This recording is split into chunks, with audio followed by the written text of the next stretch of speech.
Good morning, everyone.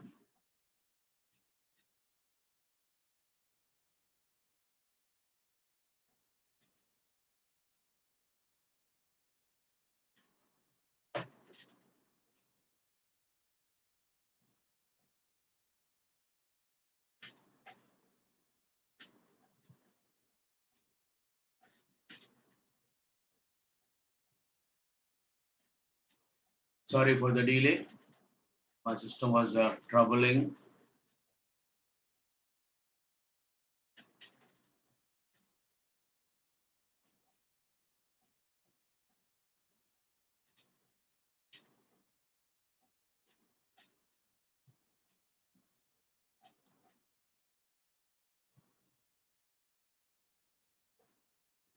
Is it clear my audio now?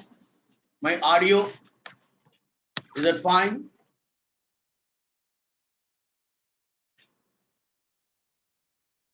My audio, is it fine?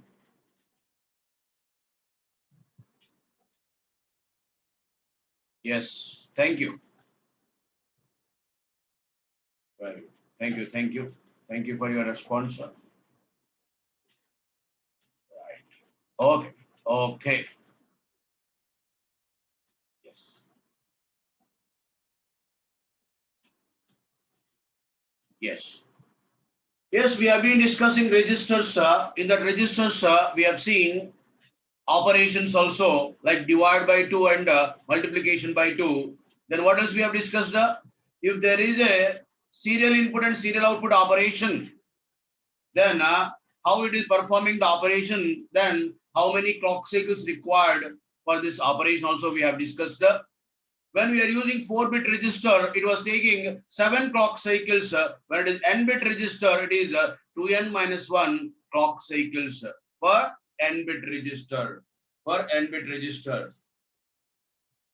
So in this, what is the operation? Feeding input is also bit by bit serially. Observing data or reading data also bit by bit serially. Now, let us see next operation, which is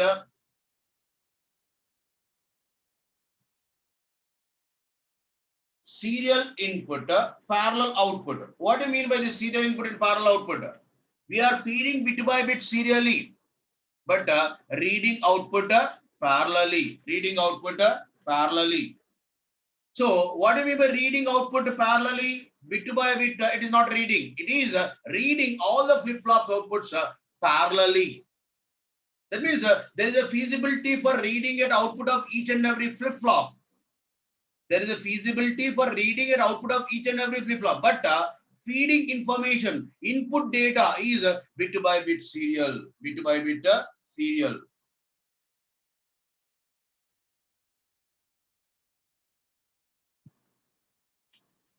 Let us see how it can be. Register operation. D Q Q bar.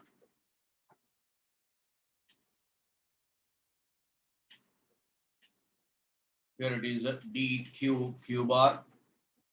And again, one more D Q Q bar. If I take a 4-bit register, or if I consider 4-bit register, and these are synchronously clocked, say clock, then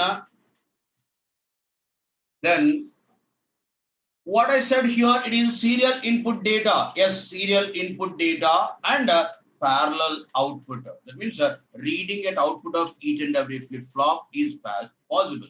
So let me say it is Y3, Y2, Y1, Y0, where I'm reading 4-bit information parallelly.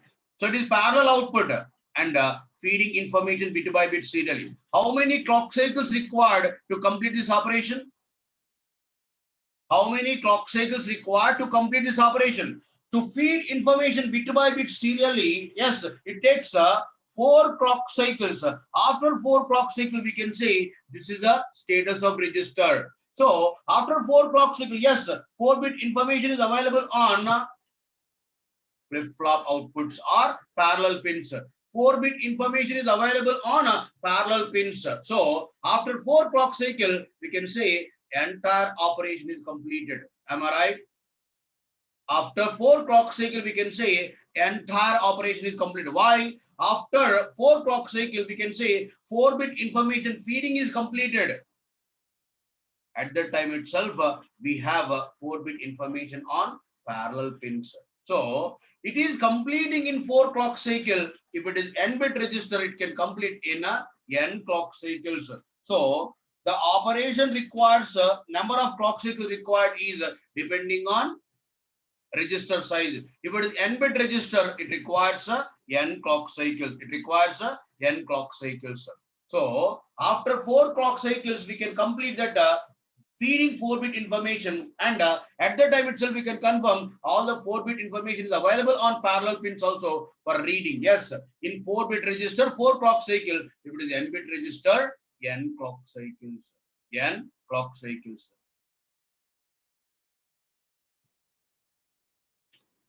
If it is n-bit register, it requires n clock cycle.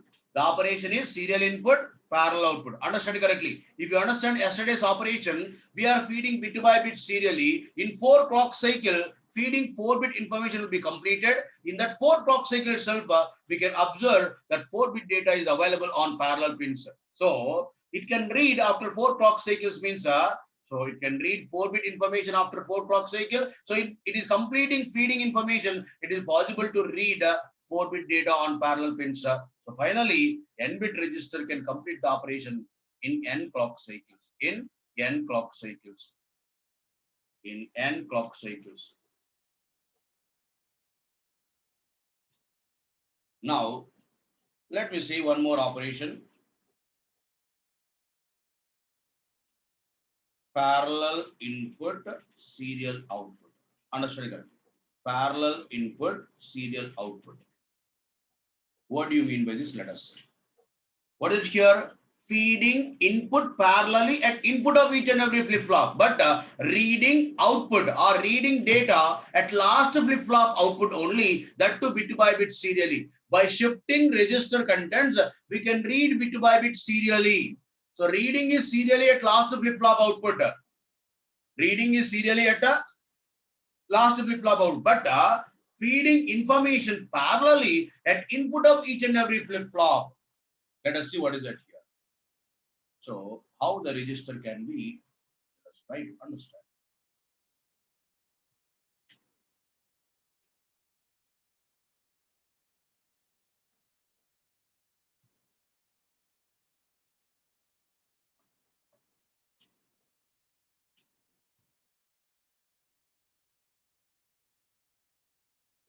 Right? D, Q, Q, R.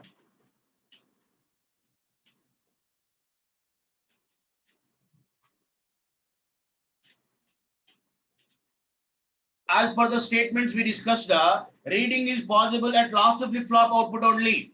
That means there we have a serial output pin.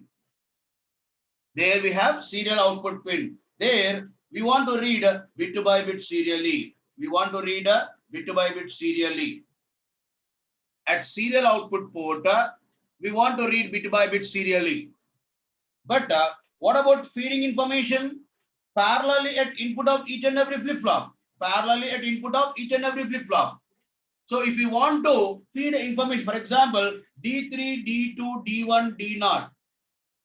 D3, D2, D1, D0, I want to feed parallelly. Yes, parallel feeding is completed. Then I want to read bit by bit serially means again I need to do shift operations. To do shift operations, it must be connected again. Understand correctly? To feed information, this must be the situation. To read bit by bit serially, again it must be shifted bit by bit serially. Understand correctly? So it is feeding information parallelly. It is feeding information parallelly by disconnecting these. While reading data at serial output port, we need to have shift operation. For having shift operations, again these must be connected. Again, these must be connected. So same must be disconnected here and again must be connected for shifting operation. For feeding information, parallel input data, it must be disconnected because so you want to feed data externally. You want to feed data externally, right? That is a parallel input. For reading bit by bit serially, I have to disconnect. Sorry, I have to connect between these. So there must be a control switch. Very simple thing is it is a control switch between flip flops. Instead of right, thinking about possibilities, a simple way is sometimes it must be disconnected, sometimes it must be connected. That means a simple thing is nothing but a control switch. What is a control switch? Multiplexer. Multiplexer. Observe correctly. That is a control switch, right? That is a control switch.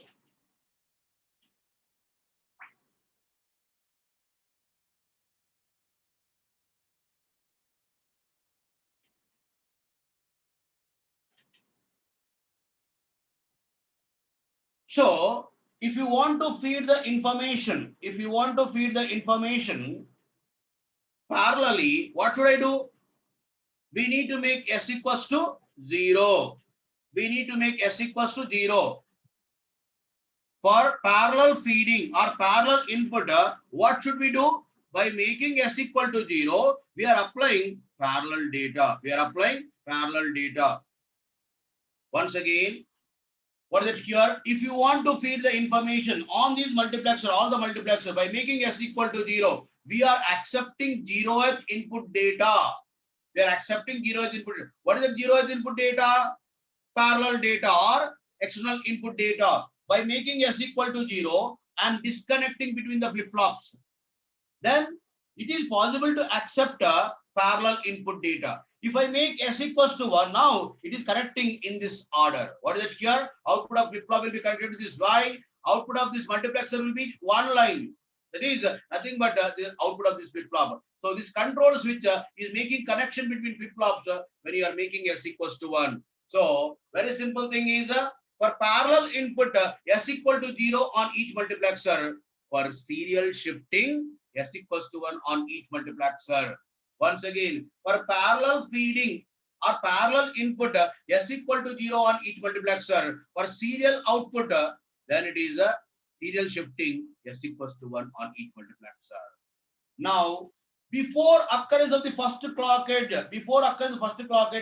by making s equal to 0, if I'm applying D3, D2, D1, D0, for example, if I say 1, 0, 0, 1 is applied by making s equal to 0. By making s equal to 0, if you are applying parallel input data after first clock edge occurrence, what will be these outputs of the flip flops? Yes, 0, 0, 0, and again 1. This will be the status of register after first clock cycle. Once again, before occurrence of the first clock edge, by making s equal to 0 on each multiplexer, we are feeding parallel input data. After first clock edge occurrence, this can be the status of register. So after first clock cycle, we are getting 1 bit data at serial output port. Now, by making s, sorry, here it must be 1. Right? After first clock cycle, what we are observing at serial output port, we are getting 1 bit data, 1 bit data. So what is the remaining bits? 3 bits. To get these 3 bits, we need to make s equals to 1. To get this 3 bit data, we need to make s equals to 1. If you make s equals to 1, now it is connected. How many shift operations we need to do? How many shift operations we need to do? 3 more shift operations. By making s equals to 1, we need to shift the data. For that shifting, so we need to have 3 more clock cycles. After first clock cycle, parallel input is completed, and also we are getting first bit at serial output port. To get remaining 3 bits, we need to have serial shift operations. By making s equals to 1, we are performing the serial shifting operations. How many clock cycles required? 3 more clock cycles. Yes, after 4 clock cycles, we can see 4 bit information. So if it is n bit register, again n clock cycles. Again n clock cycles. Understand correctly? By making s equal to 0 before occurrence of first clock edge, if I am feeding first bit or parallel input data, After first clock edge occurrence, status of register will be 1001, and also we can say we are getting first bit at serial output port. To get remaining 3 bits, we need to make S equals to 1. We need to make a S equals to 1. If you make S equals to 1, it is again connecting between the flip-flops. Then we can have serial shift operations. How many bits we need to shift? Again 3 bits. So 1 plus 3 is 4 clock cycles for 4-bit register. If it is a n-bit register, n clock cycles. N clock cycles. That is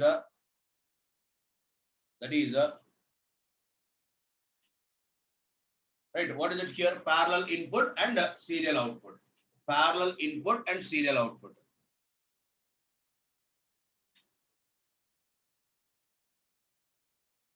Yeah, Ashoka Kumara. How can we use OR gate between the flip-flops?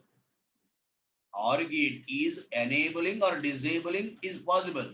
But can it take once one input data, another time second input data? Is it possible? No. It has to take other input data also, not only enabling or disabling. Ashok Kumara, good idea, but it is just enabling or disabling only. But what we are expecting here? What we are expecting here, it must be taking one input data one time, another input data another time. That is not possible with the OR gate. Ashok Kumara. So you are thinking that enabling and disabling. Yes, but very good. Very good if you are understanding. Right. Thank you. So what is this here? Parallel input and serial output. Parallel input and serial output. Now, what is remaining? What is remaining? Parallel input and parallel output. Parallel input and parallel output. What is possibility? Simple thing. There is a possibility for feeding it information at input of each and every flip-flop. There is a possibility for reading at output of each and every flip-flop. There is a parallel input, parallel output. Parallel input, parallel output. In which what is the possibility here? Let me see that it is synchronously clocked. So D Q Q bar, D Q Q bar, D Q Q bar, D Q Q bar. So there is a possibility for feeding information at input of the flip flop. There is a possibility for reading at output of each and every flip flop. Each and every flip flop. Then what is it? How many clock cycles required? 1001 is applied. After one clock cycle, again we can see 1001. So it requires one clock cycle to complete this operation. It is a one clock cycle. So if I am feeding information before occurrence of the clock edge, after clock edge occurrence, we can see the data. Right? If it is parallelly available, parallelly required, do we use registers? Unnecessarily, we are wasting a clock cycle. When parallel input data is available, parallelly we need, there is a possibility for connecting there is a possibility for feeding information parallelly, there is a possibility for reading parallelly, then why should we take in between flip-flops? Directly we can connect. But if I use flip-flops, what happens? I'm explaining. But when parallel data is there, parallelly you need. Then why do we need flip-flops? Directly we can connect. Directly we can connect. If you are having that, for example, parallel data is available like this. And parallel it is possible to read. This parallel input, parallel output. Then why should I use register or flip-flops in between? Directly we can connect. Right? This is the input, this is the output. Why should I take a flip-flop? As I'm using flip-flops, it is taking one clock cycle to complete this operation. So when parallelly available, parallelly required. If I want to waste a clock cycle, or if I have to wait for one clock cycle, there we can use register. There we can use a register. See, whenever it is required to do any operation in one clock cycle, if you want to take a decision in one clock cycle, then applying data, getting data after a clock cycle, But if you are directly required to use data, directly we can connect input data to the output pins. Yes, if I'm using one clock, if I'm using flip-flops, it is taking one clock cycle. It is taking one clock cycle. Very good. Very good.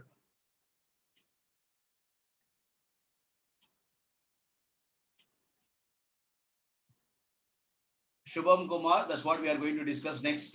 If you are not meeting the requirements, then circuit will not work without fail. That's what we do, or I need to provide that clock cycle that much. Shubham Kumar Baranwal. You can use, not a problem. Shubham Kumar. You can use. You can use, not a problem. That's what I'm saying, that instead of using all those itself, I can go with the directly. That is a parallel input, parallel output. Now, let us see some more operations on registers.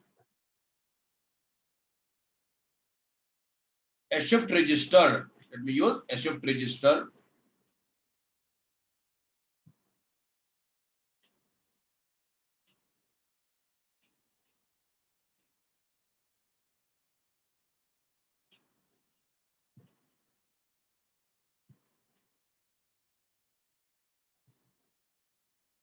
When I'm using a shift register,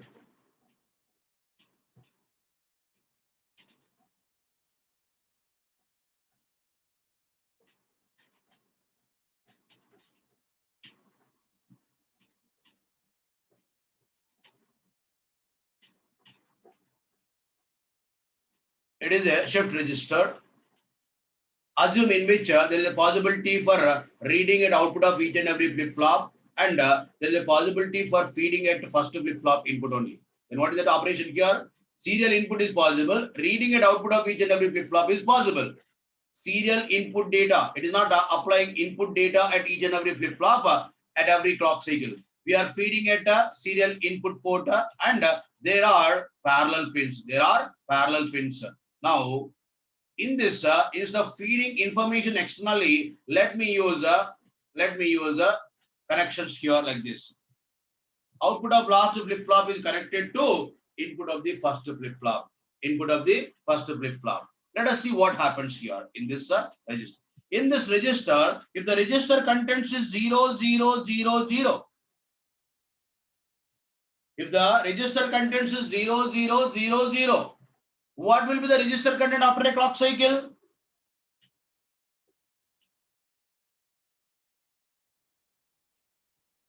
Will be same. Will be same. It is not coming out of this state, even though you are applying clock cycle n number of times or n number of clock cycles also. If you are applying, it is not coming out of this state. It is not coming out of this state. If I use 1, 0, 0, 0, 0 is initial state, then what will be the register content after a clock cycle? 0 will be shifted to this and remaining bits are shifted right. And after one more clock cycle, what happens? This 0 will be here, 0, 1, 0. After one more clock cycle, 0, 0, 0, 1. After one more clock cycle, 1, 0, 0, 0. That means again back to initial. Again back to initial. So it is generating 4 different states. It is generating 4 different states.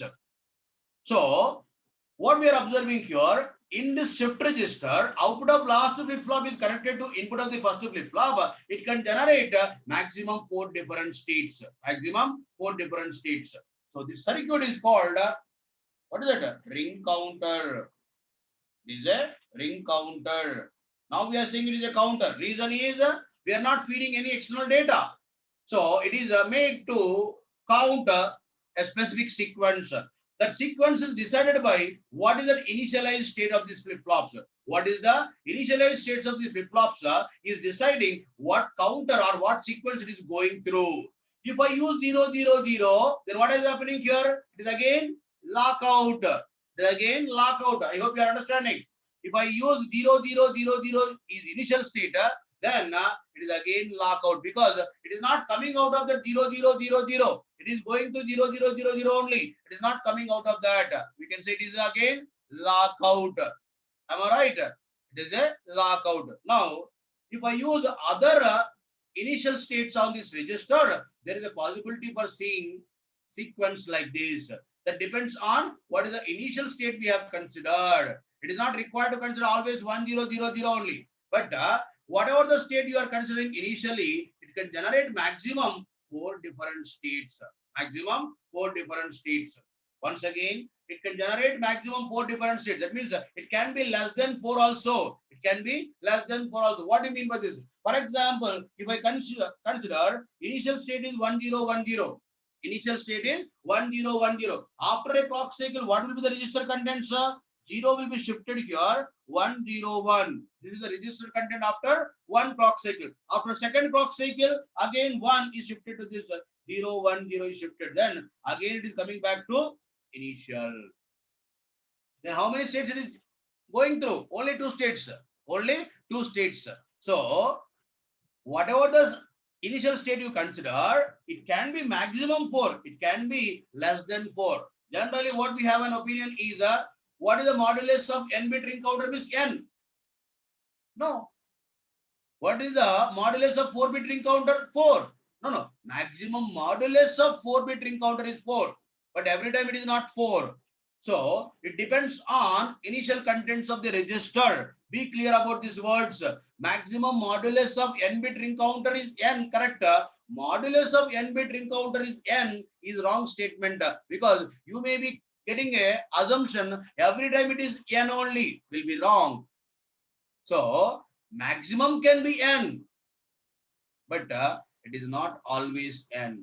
The modulus of n-bit ring counter is depending on what initial state we have considered. So that is deciding what can be the modulus of counter. Once again, if I use initial conditions, then modulus of counter is changing. If I change initial conditions or initial contents of the register, then it is changing modulus of counter. Modulus of counter. What is it here? So in n-bit shift register, output of last flip-flop is connected to input of first flip-flop, is resulting n-bit ring counter. In n-bit shift register, output of last flip-flop is fed back to the input of the first flip-flop. Then it is resulting n-bit ring counter. Using n-bit ring counter, it can generate maximum n different states. So the maximum modulus of n-bit ring counter is n is correct statement. The maximum modulus of n-bit ring counter is n. So don't get confused. Very simple concept. What is it here? So if I use n-bit shift register, in that output of last flip-flop is connected to input of the first flip-flop, resulting n-bit ring counter. Using n-bit ring counter, it can be generated maximum n different states. So the maximum modulus of n-bit ring counter is n. The maximum modulus of n-bit ring counter is n. Instead of this, let me use another one.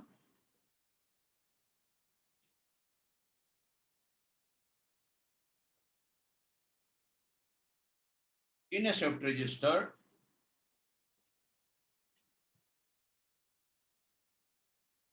P, Q, Q bar.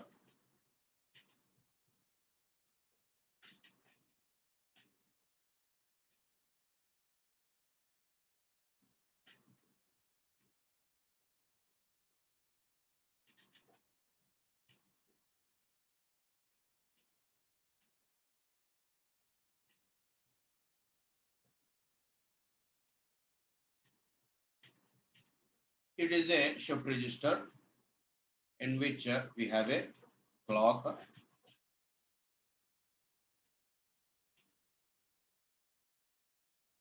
The clock. In this shift register, for first flip-flop input, instead of applying Q of the last flip-flop, I am applying Q bar as input to the first flip-flop. Q bar. Instead of Q as input, now I am applying Q bar as input to the first flip-flop. Instead of applying last flip-flop output, I am applying last flip-flop output Q bar as input to the first flip-flop. So let us see what happens to the register content. If I say initially 0, 0, 0, 0, what will be the register content after a clock cycle? 0 complement 1 is applied as input to the first flip-flop. Remaining are now shifted right. So after one more clock cycle, what will be the register content? 0 complement is 1. Now 1 0 0. After second clock cycle. After one more clock cycle, what happens here? 0 complement is 1. Now 1 1 0. This is after third clock cycle. After one more clock cycle, what happens here? 1 1 1 1. After one more clock cycle, one complement is 0. First flip flop input 0 1 1 1. After one more clock cycle, 0 0 1 1. After one more clock cycle, 0 0 0 1. After one more clock cycle, again back to 0 0 0. So it is generating 8 different states. It is a 2 into 4. If it is n bit register, so it is 2n number of states. If it is 4 bit register, it is a 2 into 4, 8 states. It is generating 8 states. It is generating. So in this register, what we have done? Output of last flip flop. No, output of complement of last flip flop output is applied as input to the first flip flop.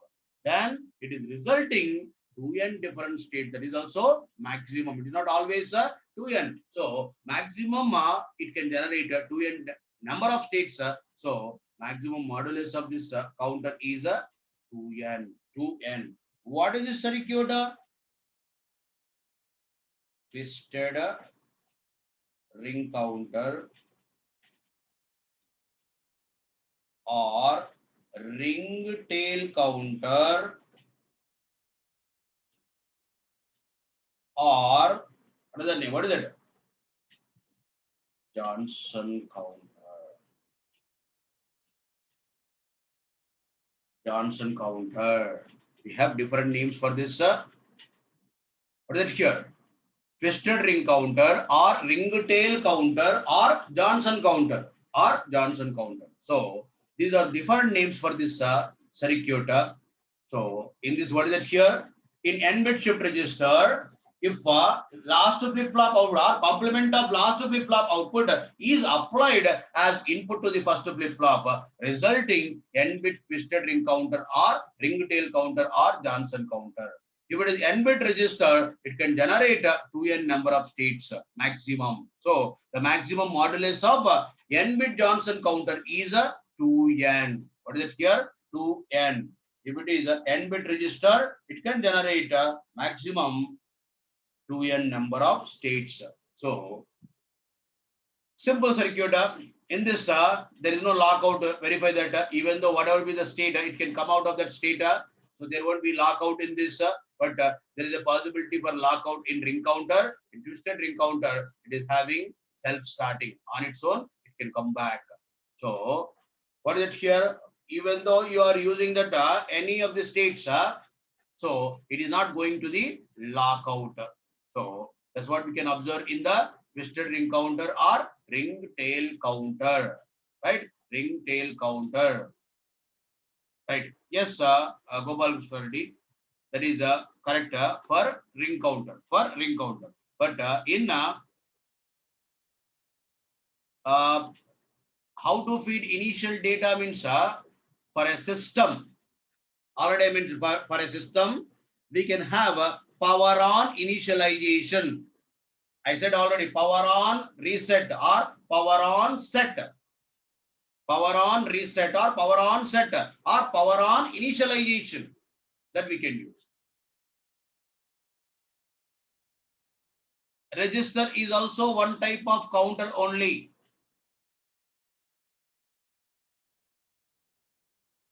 Bhaskar. So register can allow other operations also. It is not only counting. It is not only counting. What is the major difference between register and counter is counter is going through a predefined sequence of states. Is it allowing us to feed the data? No. Is it allowing us to get a control on that? No.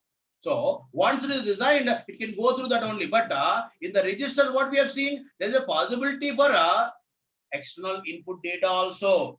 Whatever that registers we are considering, in that operations if you are observing, there is a possibility for feeding data externally. But what about counter? It is going through predefined sequence of states. A simple definition for counter is always remember this.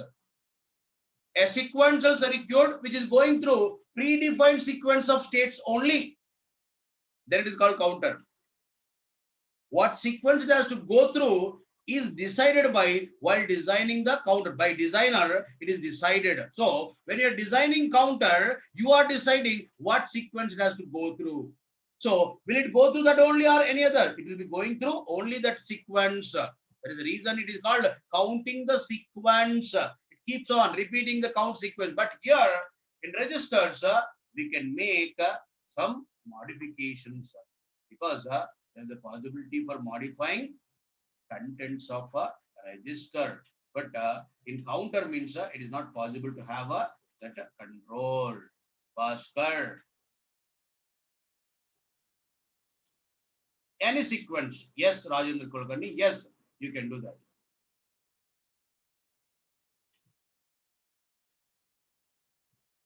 Abhijit,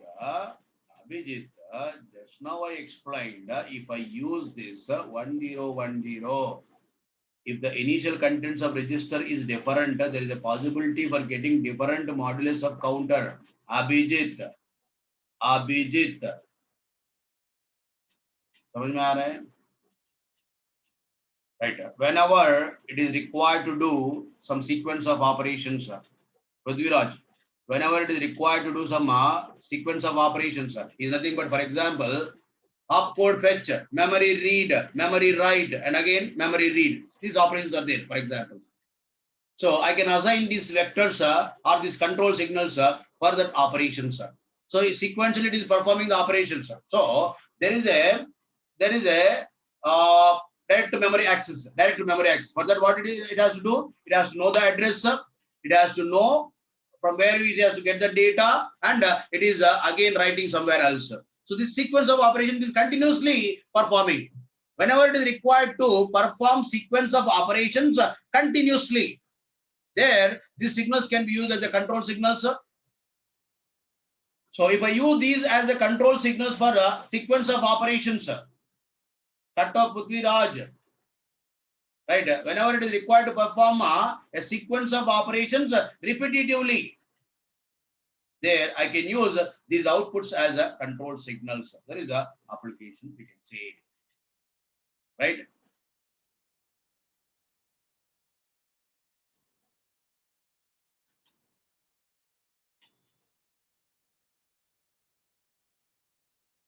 Yes, check it, Sajjan Singh.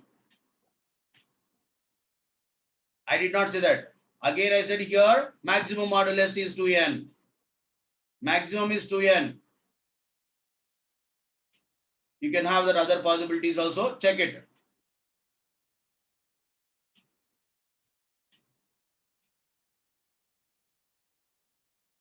Do you want to know how it can be other than 2n?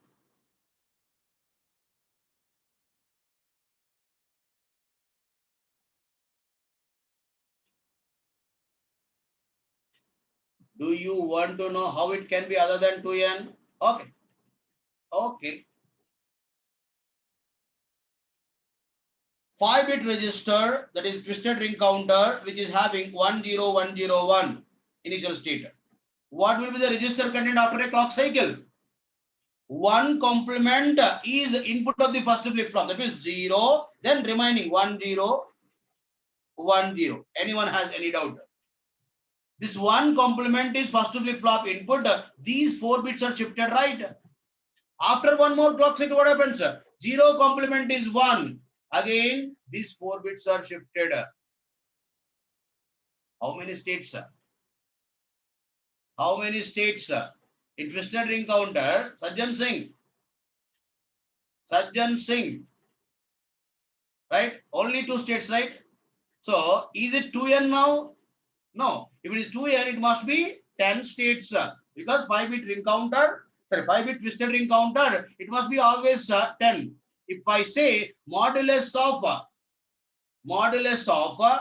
n-bit twisted ring counter is always 2n means is again wrong statement.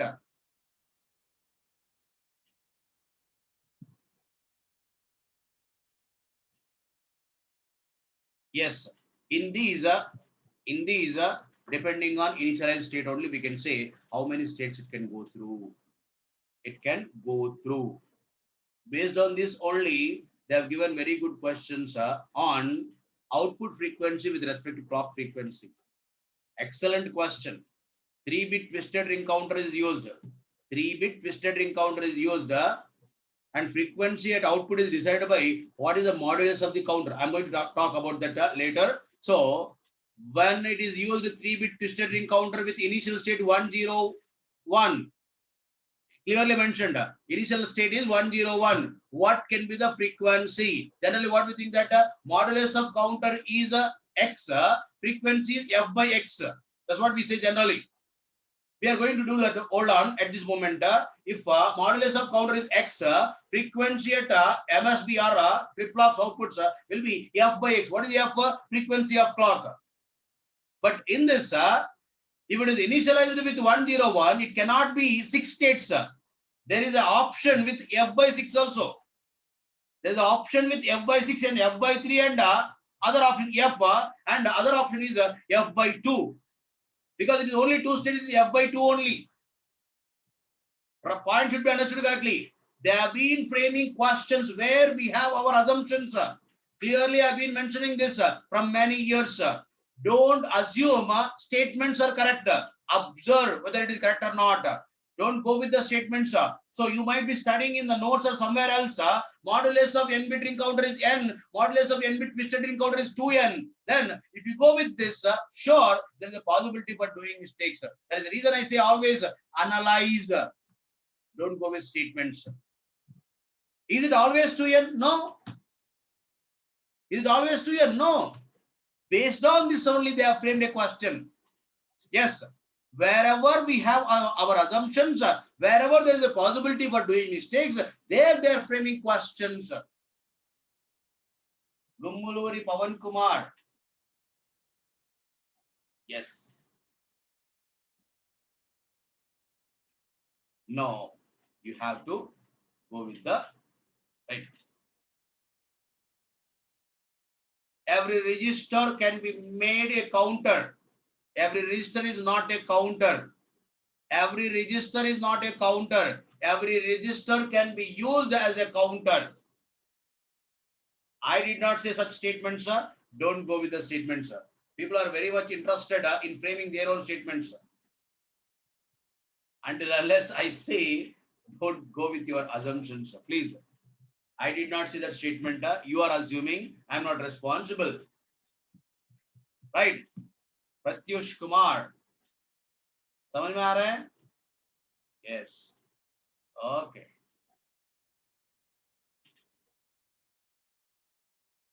Anyone has any questions? You can type in the chat box. A simple analysis on registers. On registers. On registers.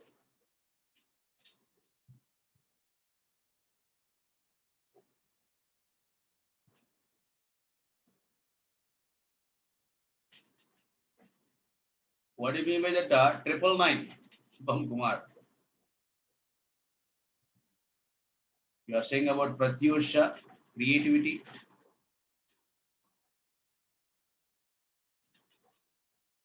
Okay.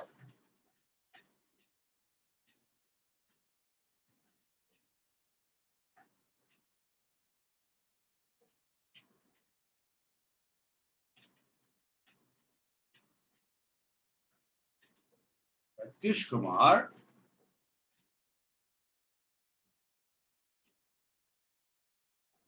Right. Pratyush Kumar. If counter does not necessarily count, sir. What do you mean by that? I did not understand, please. When you are saying the statement, please be clear. When you are reading yourself, you need to understand that. You are not required Ganeshwari. You can use at any flip-flops. I can use SR flip-flop also. SR and outputs Q and Q bar connected to S and R. So I can use JK flip-flop. What is it here? JK, Q and Q bar will be connected to JK next stage. Not required to use D flip-flops only. As it is easy to understand using JK D flip-flops, I am using that.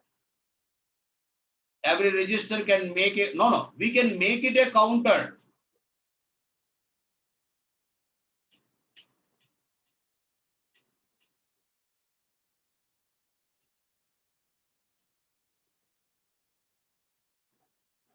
Okay. So once you're understanding this, let me discuss. Right.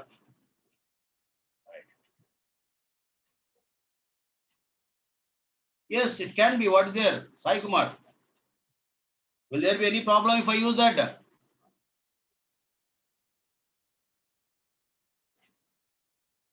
No limit for that. Harsha.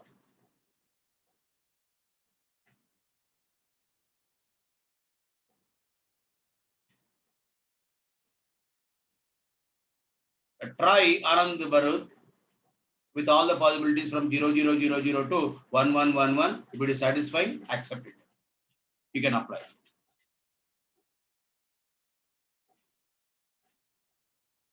You can make it work as a counter by making some connections. I did not say that every register is a counter. Shivalila. I did not say that. Right? Every register is a counter. No. A register can be made as a counter by making connections. Just now we have seen. Instead of feeding data externally, instead of having external input data, if I make that all the flip-flop inputs depending on state only, if you are getting inputs of each and every flip-flop, right?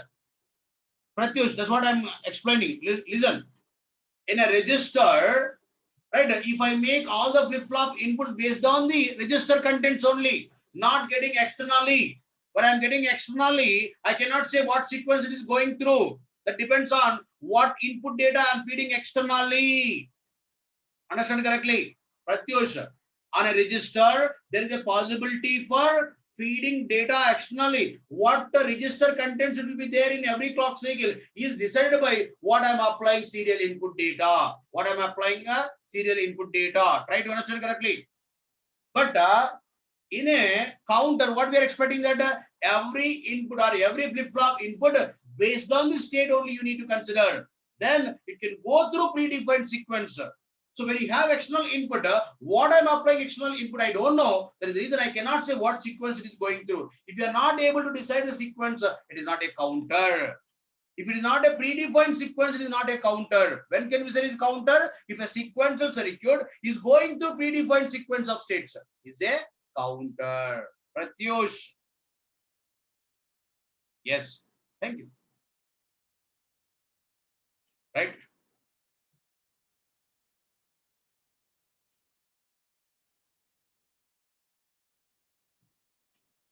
Okay.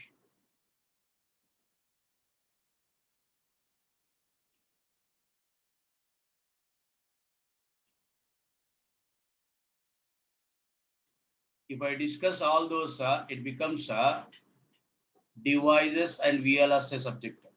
Gopal Krishna Reddy. It becomes like industry training, not gate and ESC training. Gopal Krishna Reddy. Right? It becomes industry training, not gate and ESC training. So let me discuss which is required for gate and ESC. Once you become an electronic engineer, then you will understand all those, right?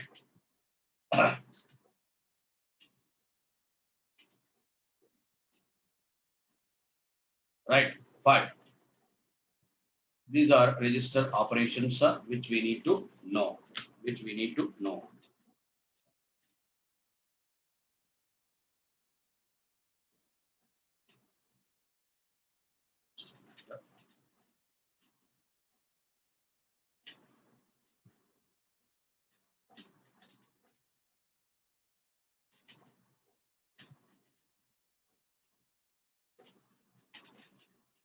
If you are having what is here PDF of classroom practice questions, go to question number 6.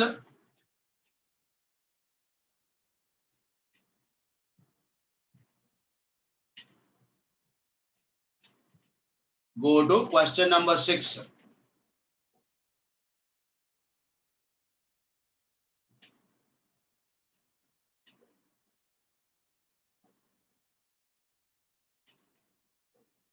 What is there in this? there is a register with 1010 and in which the output of combinational circuit is input of the first flip-flop. There is a clock. After how many clock cycles we can see 1010 again? This is a question. After how many clock cycles we can see 1010 again? Simple question, right? 1010 is initial. That is initial. After a clock cycle, what will be the register content? Let us decide. After a first clock cycle, what will be the register content? Let us decide. What is it here? XOR of these two, again XORing with this is first flip-flop input. Am I right? So XORing these two, again XORing with this is first flip-flop input. What about remaining? These 3 bits will be shifted right. Yes. Let me derive what is the first flip-flop input. 10 XOR is 1, 1 XOR 0 is 1. So here we are getting 1. And what about these 3 bits shifted right? I hope you are understanding. This we are getting from these. Because from the given circuit, what is it here? 10 XOR and again XORing with this is first flip-flop input. Simple thing is XOR followed by XOR is giving 3 input XOR. We can apply 3 input XOR for these 3. Not a problem. Otherwise, we can do that XORing these two, again XORing this, not a problem. Yes, XORing these two, we are getting that 10 XOR is 1, 1 XOR 0 is 1. Yes, we are getting first flip-flop input is 1. These 3 bits are shifted right. Am I right? These 3 bits are shifted right.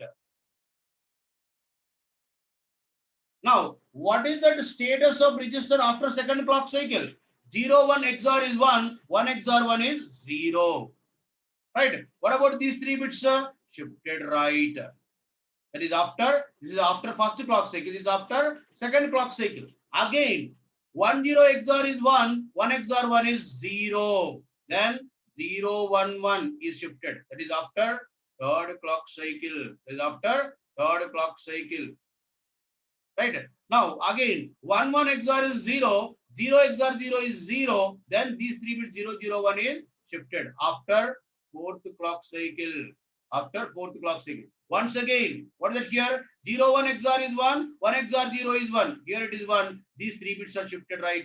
0, 0, 0. After fifth clock cycle. Again, 0, 0 XOR is 0, 0 XOR 0 is 0. Then 1, 0, 0. After sixth clock cycle.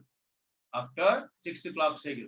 Again, 0, 0 XOR is 0, 0 XOR 1 is 1. Then this 0, 1, 0 is shifted. That is after seventh clock cycle. After seventh clock cycle, you can see 1, 0, 1, 0 again. After seventh clock cycle, once again, we can see 1, 0, 1, 0. Yes, yes, Pratyush, very good.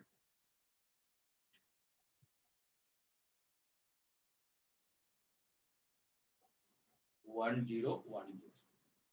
So simple thing is XORing these 3 bits, applying first flip-flop input, and these 3 bits are shifted right. Again XORing these 3, getting this, and this 110 is shifted right. Again 110 XOR is 0, this 011 is shifted right. Again 011 XOR is 0, and this 001 is shifted right. 001 XOR is 1, then this 000 is shifted. And again 000 XOR is 0, then 100 is shifted right.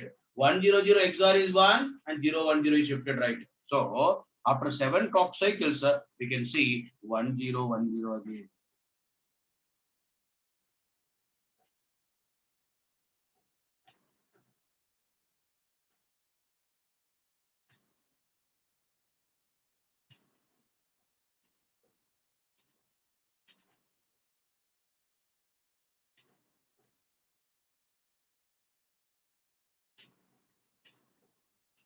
Right.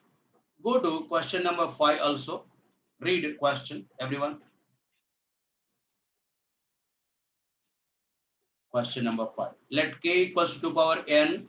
A circuit is built by giving the output of an n-bit binary counter as input to an n to 2 power n decoder.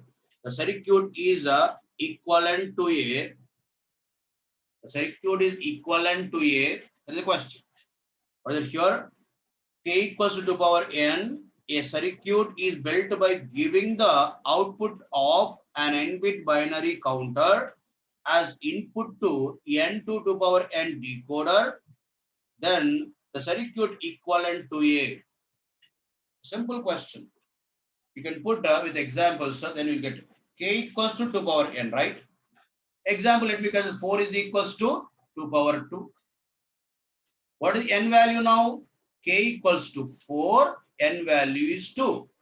N bit counter, n bit binary counter means 2 bit binary counter. What can be that? Q1, Q0, 2 bit counter 0, 0, 0, 1, 1, 0, 1, 1. Then again back to 0, 0. That is 2 bit counter. These are inputs of n to 2 power n decoder. These are, what is that here? Inputs of n to 2 power n decoder. That means 2 to 2 power 2. That means 2 to 4 decoder. Y0, Y1, Y2, Y3. What is it here? 0, 0 is giving 1 here, then 0, 0, 0. Decoder. 0, 1. What we get here? 0, 1, 0, 0. 1, 0, 0, 0, 1, 0. And 1, 1, 0, 0, 0, 1. Then again, back to this. But it is back to 0, 0. It is back to this. Am I right? So, if you are observing decoder outputs, it is resembling 4-bit ring counter. Right? 4-bit ring counter. Yes, Sai Kumar. Very good. It is a 4-bit ring counter. 4 is nothing but a k-bit ring counter. From the options, k-bit ring counter. The sequence at decoder outputs is what? K-bit ring counter. K-bit ring counter.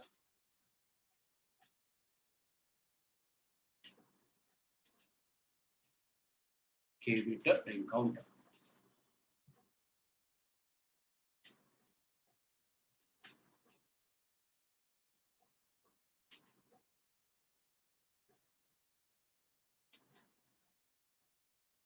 Simple question. Just understanding question can give you clarity in understanding what is given, and we can answer easily. It's not a big question, very simple question. Right? So,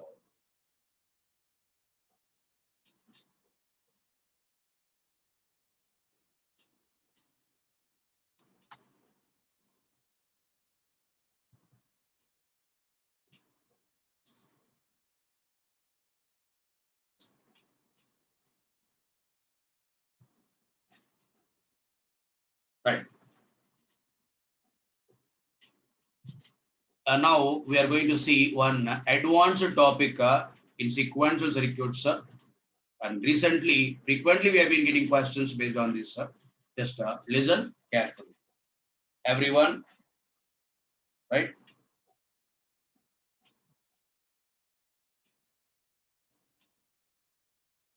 Let me say that two flip-flops are communicating.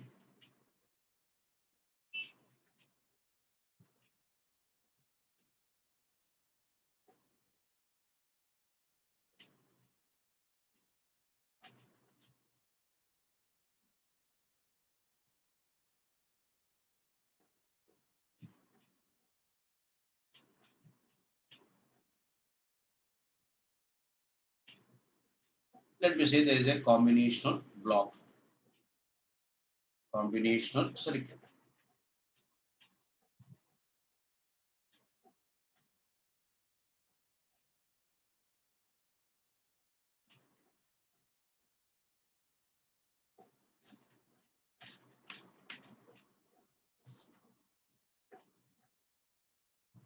There is a clock.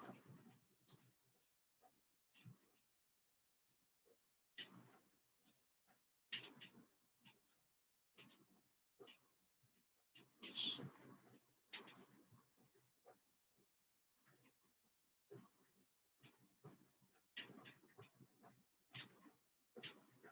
When these two flip-flops are communicating, or these are in a counter, assume that there is a counter in which there is a communication like this.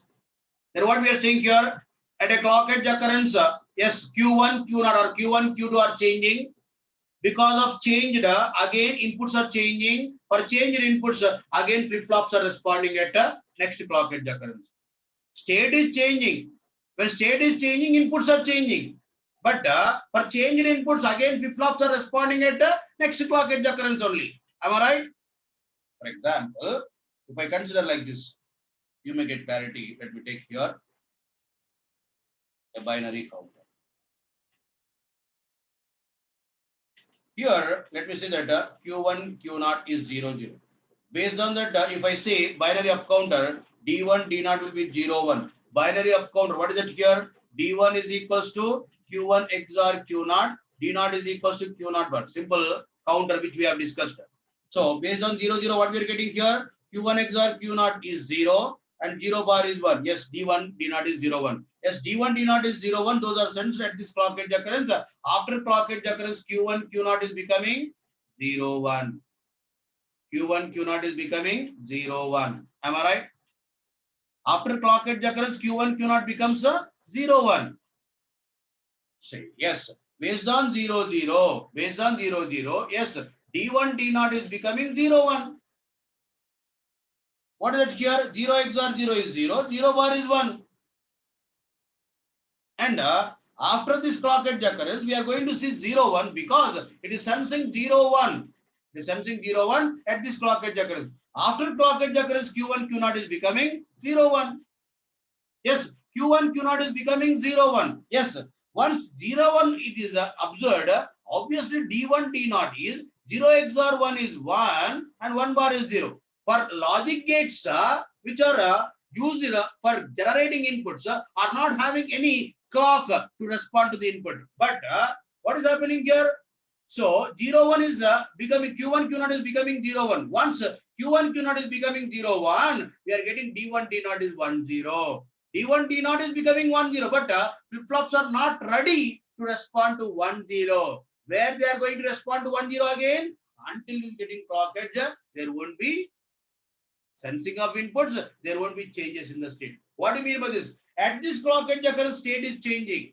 At this clock edge occurrence, state is changing. Due to change in state, inputs are changing. For change in inputs, flip-flops are responding at the next clock edge occurrence. Am I right? A simple statement you need to understand. At this clock edge occurrence, state is changing. For change in state, inputs are changing. For change in inputs, once again, flip-flops are responding at the next clock edge occurrence.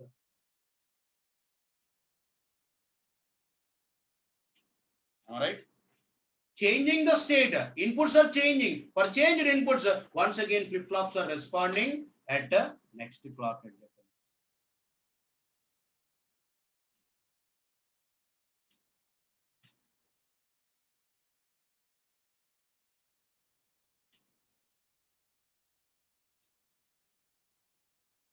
Right? At a clock edge occurrence, state is changing. Due to change in state, inputs are changing. For change in inputs, once again, flip-flops are responding at the next clock edge occurrence. This is only one statement can give you clarity about this concept. In this, what is happening here? Let me say that at a clock edge occurrence, dependency you need to understand. At a clock edge occurrence, both the flip-flops outputs are changing, but there is a dependency of D2 on Q1. There is a dependency on D2 on Q1. So if Q1 is changing, D2 is changing. Am I right? So the changes in Q1 are propagated through combination block and reaching to FF2 input. Listen carefully. At a clock edge occurrence, FF1 output is changing. Assume that. The changes are propagated through combination block and D2 is getting changed. For this changes on D2, it is responding where? At next clock edge occurrence. Simple thing is what? At next clock edge occurrence. Once again, at a clock edge occurrence, FF1 output is changing. The changes are propagated through combinational block and D2 is changing. For changes on D2, FF2 is responding where? At the next clock edge occurrence. A simple thing. Whatever we have understood here, same thing we are understanding. Simple analysis. What is it here? At a clock edge occurrence, both are changing, but our interest is Q1 changes. Why? D2 is depending on Q1 changes. That is the reason I'm observing that what is happening between these flip-flops. Very simple thing. What is happening between these two flip-flops? At a clock edge occurrence, FF1 output is changing. Let me say that at this clock edge occurrence, FF1 output is changing. and the changes are propagated through combinational block. Now D2 is getting changed. At next clock edge occurrence, this D2 is responding, or this FF2 is responding to D2 at the next clock edge occurrence. That is the expected. That is expected. Now, at this clock edge occurrence, the FF1 output is changing. The FF1 output is changing. Can it be in zero time? No. Flip-flop is having a delay, which is flip-flop delay or clock to Q delay. Understood correctly? So, at a clock edge occurrence, flip-flop output is changing. You are saying that FF1 output is changing. FF2 output is also changing, but FF1 changes I am interested because the changes have been affecting FF2 input. The communication, how it can happen, we are understanding. Yes, at a clock edge occurrence, FF1 output is changing. The change cannot happen in zero time. How much time it takes? A flip-flop delay, or another name for this what? Clock to Q delay. Am I right? Flip-flop delay or clock to Q delay. Yes, from the clock edge occurrence. At the clock edge occurrence, ideally we are assuming, but practically what is happening? Already we discussed. Flip-flop output is changing after flip-flop delay or clock to delay from the clock edge occurrence. Yes, from this clock edge occurrence, FF1 output is changing after flip-flop delay or clock to Q delay. Clock to Q delay. Yes, the changes have occurred here. Those are propagated through combinational block, and FF2 input is changing. Where it is responding FF2 for the changes? At this clock edge occurrence, FF2 is responding to those changes. At this clock edge occurrence, FF2 is responding to those changes. Am I right? At this clock edge occurrence, FF2 is responding to those changes. That means that is guaranteed if that input is stabilizing sometime before clock edge occurrence only. The time required is called setup time of FF2. FF2 is responding to changes here. That changes are stabilizing sometime earlier than clock edge occurrence. Then only we can get. For example, FF2 input D2 is changing from 0 to 1. 0 to 1. It is accepted. It is also accepted. But if it is changing like this, what we say here, it is not meeting a setup requirement. It is accepted. It is accepted. It is not accepted. It is not accepted. That means input is not meeting setup requirement. That means if there are any changes here, that changes must be stabilized setup time before clock edge occurrence only. Setup time before clock edge occurrence only. So we are expecting at least like this. And it can happen like this also, not a problem, but it should not happen like this. If there are changes in input, that changes must be stabilized setup time before clock edge occurrence only. Setup time before clock edge occurrence only. Then what we can say here, if you are expecting this happens, why it happens? Why it happens? This one. If combinational block delay is more than this remaining time, right? If combinational delay is more than this available time, then there is a possibility for getting changes like this. If you are getting changes like this, flip-flop may not be capturing changed input. But what you're expecting that it has to capture changed input only. To meet expected count sequence or functionality, it has to respond to changed inputs at this clock edge occurrence. So, if you are expecting changed input should be captured, it should happen at least like this. It can happen like this, but it should not happen. Why it is happening? Combinational block delay is exceeding this limit. Combinational block delay is exceeding this limit.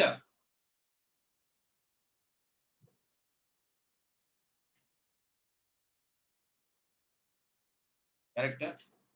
Then finally, what is it here? It should not happen. That means combination delay must be this much only.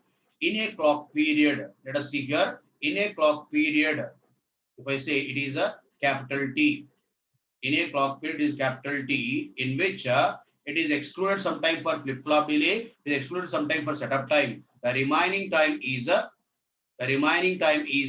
maximum limit for combinational block.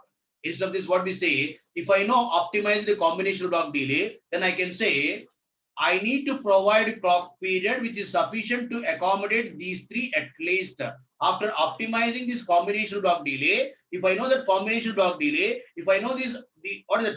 Flip-flop delay and setup time. If I know all these, I can conclude that I need to provide clock period at least this much. What is it? The clock period must be accommodating at least these three. It can be more than that. There won't be any problem. It can stabilize earlier than clock edge occurrence. There won't be any problem. See, understand correctly. So, if I include all these three, that much at least must be there clock period, or whatever the clock period we are choosing must be at least these three. So, if clock period is more than this, not a problem. If clock period is lesser than these three, then what happens? It happens. If it is happening, we cannot guarantee expected functionality. We cannot guarantee expected functionality. So, clock period should not be very less. Clock period can be more than that. There won't be any problem. So, finally, what is it here?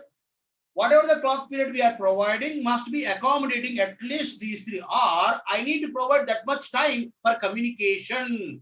So I need to provide a minimum clock period at least this much. Clock period can be more than that, not a problem. If clock period is lesser than these three, then it's a problem. So the clock period minimum I need to provide is these three. So I can say a simple equation is T minimum is equals to T Ck to Q.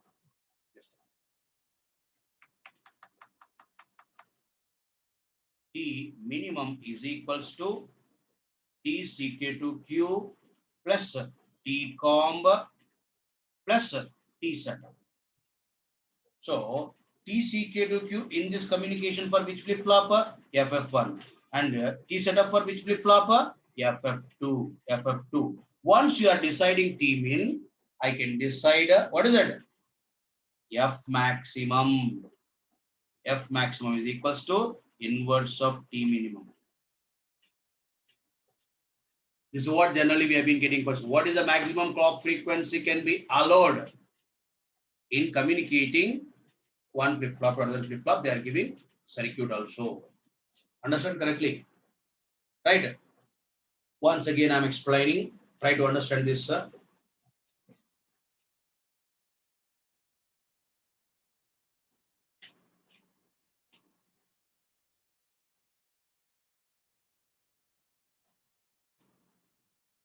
What is it here?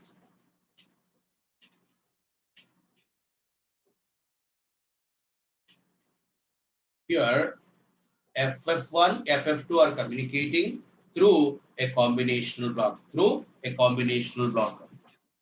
FF1 and FF2 are communicating through a combinational block. So for this communication, how much time it takes? How much time it is taking? We are deciding. So once you are deciding how much time it takes to communicate, that much minimum clock period we need to provide, because in one clock cycle the communication must be completed. For that, the minimum clock period we need to provide, we are deciding. Once we are deciding how much time it takes to communicate, that much minimum clock period we need to provide. That's what we are doing. That's it. Very simple. To communicate, what is it here from the clock edge occurrence? FF1 output is changing, then combinational output is changing, then FF2 is expecting sometime earlier than clock edge occurrence. That sometime earlier than clock edge occurrence, we are understanding what is it here? Setup time. Setup time. Are you understanding? Are you understanding? Just equation. We are going to take examples to get more clarity. Very simple concept. Time required to communicate. We are deciding. Once you are deciding time required to communicate, that much clock period we need to provide to communicate. Otherwise, communication fails. So without failing, it has to communicate means we need to provide sufficient room or sufficient time between clock edges. Between clock edges, time duration is a one clock period. If I provide that minimum clock period, I can calculate a maximum clock frequency. Maximum clock frequency.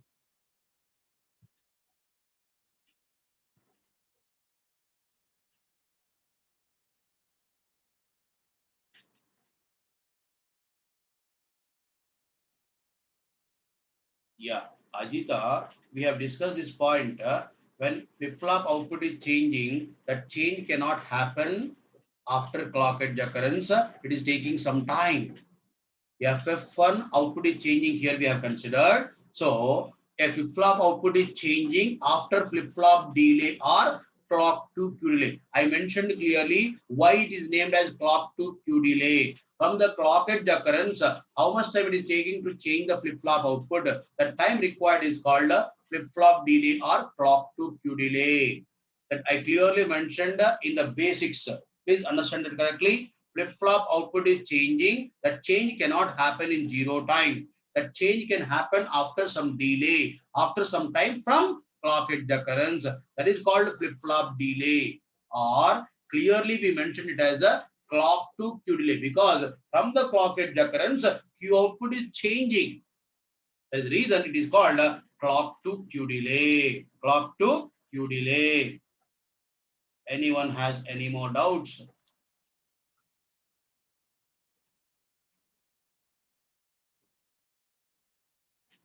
Ajita, have you understood?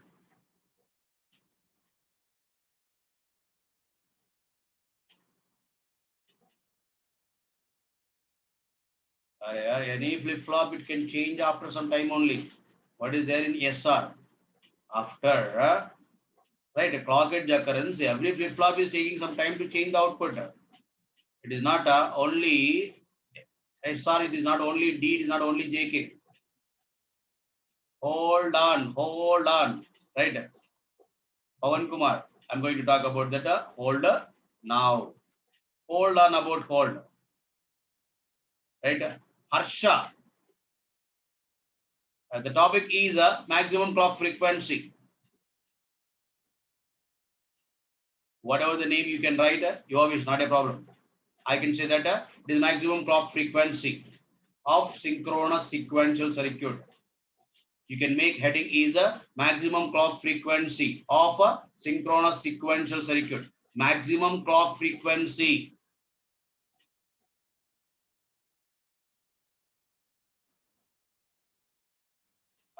In industry language, it is a static timing analysis. I don't want to give that because STA is a very big ocean. I'm not discussing STA here. I'm discussing simply how much we need to provide clock period. With that, we are deciding how much maximum frequency is allowed. Simple concept. That much only is required for our gate and ESC. Otherwise, STA is a very big concept. Multi-cycle path, right? And if you are having that any input port, input delay and output delays of a block and so on. So very big concept STA. I'm not discussing all those. Simply which is required for our exam only. I've been discussing. So I'm not analyzing that multi-cycle path also. Right? Multi-cycle path will take minimum 3-4 hours to understand. I'm not discussing all that, but simply I'm giving which is required for our GATE and ESC exams. Right now, what I say here, anyone has any doubt on this equation? This is the time required to communicate between the flip-flops. And there is a minimum clock period we need to provide. If clock period is more than that, not a problem. This is a limiter. This is a limitation. What is it? This is the minimum limiter.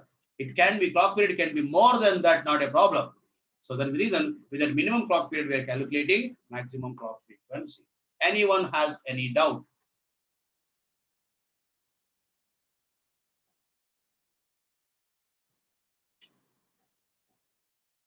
Right, that depends on which technology you are using. Rajendra Kulakarni. Nowadays it is in picoseconds. Rajendra Kulakarni. Nowadays it is in picoseconds. That depends on what technology you are using. Simply, if you are using that still 180 nanometer, very old technology, then you may be having right in nanoseconds, right?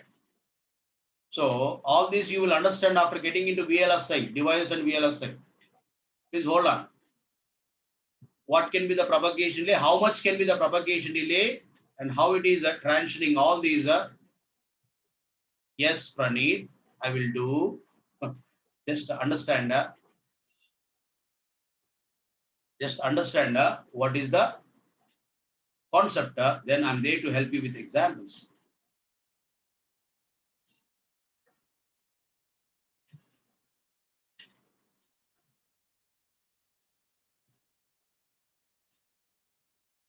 Shilpa, please understand what is setup time.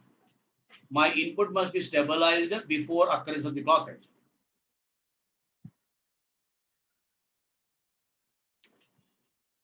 Yeah, the general doubts I will talk to you. I will talk to you personally, Gopal Krishna. Please. That is the problem. We have a fabrication unit in SSPL Delhi. We have a fabrication unit. We have that SOC manufacturing, system on chip manufacturing. We have in India SSPL Delhi. As it is government organization, people are not utilizing that. If you are interested, you can visit there. I had been there once. SSPL Delhi, DRDO, sister concern company of DRDO, SSPL, Solid State Physics Laboratory, SSPL Delhi. Very good lab is there, very good equipment is there, and from wafer preparation by using that silica, right, on a cylinder. That cylinder also, right, very clearly it is established. So wafer is created. Wafer can be created. If silica is available, by using that, we can create a wafer. From that step, we can manufacture till the last one. What is it here? Testing IC also. Every step is there. Every step is there. And fortunate thing is, I got a chance to visit that SSPL Delhi, and you might have observed manufacturing process, right? At least the EC students might be knowing that manufacturing process. People will be wearing a bunny suit. Have you observed? Bunny suit, a white suit, you can wear, and then only we can enter into the fabrication room. And that too, they maintain that yellow room, and all these regions you might be knowing that wavelength which can affect that manufacturing process. That is the reason we use yellow light in that environment. And once we are wearing bunny suit, then there will be cleaning air fresheners at the entry. They will clean entire body, because a single particle also, if it is falling on IC, may be creating a defect on IC. That is the reason. Right? There is a possibility for right defects of ICs. So once we are entering into that, we can see how it is getting fabricated. I've seen a process of PLL. I got a chance to visit SSPL Delhi. So there, and you might have seen that wearing bunny suit. Might not have wore, but might not have weared, but you might have observed on videos wearing a bunny suit, or you can YouTube transistor birthday celebration. You can find that there people are coming out of a fabrication unit with bunny suit and shouting that happy birthday transistor, because of transistors only we are existing. If there is no transistor, what is the use of electronic engineer, right? So to celebrate transistor birthday, I think in Bell Laboratory, they came out and they have shouted on streets like they look like aliens. Just go through such videos also, interesting stuff you can find.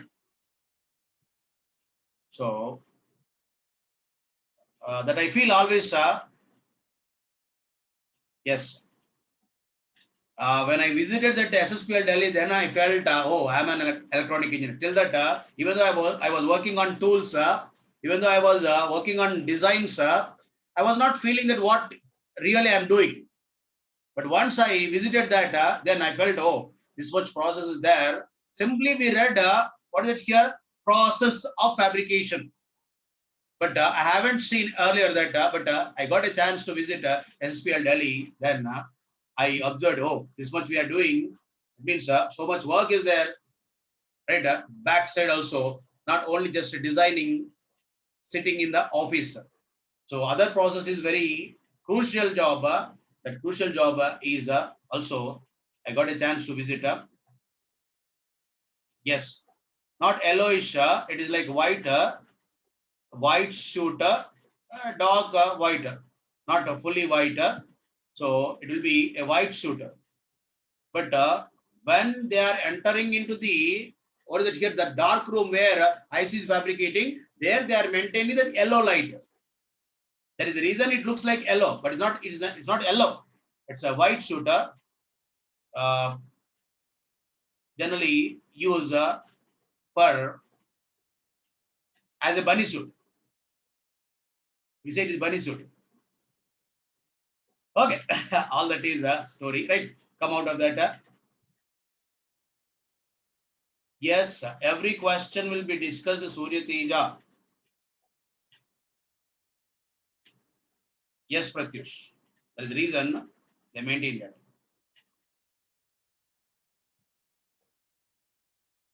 Yes, Pawan Kumar. Excellent. Okay. Okay. That we enjoy once we feel that. That interest must be there first thing. That passion must be there. And obviously, you may enjoy that your work also. Until that, what we feel, oh, hectic job, we are going to tape out this IC. So, what is the tight schedules are there? I need to do this work by January or February, like that. People generally think, but once we see all these, we can enjoy. Oh, we can work with passion that will be there. So all this you may experience soon, right? Until that, hold on. If you are interested, conditions apply. Right, fine. Uh, anyone has any doubt in this equation?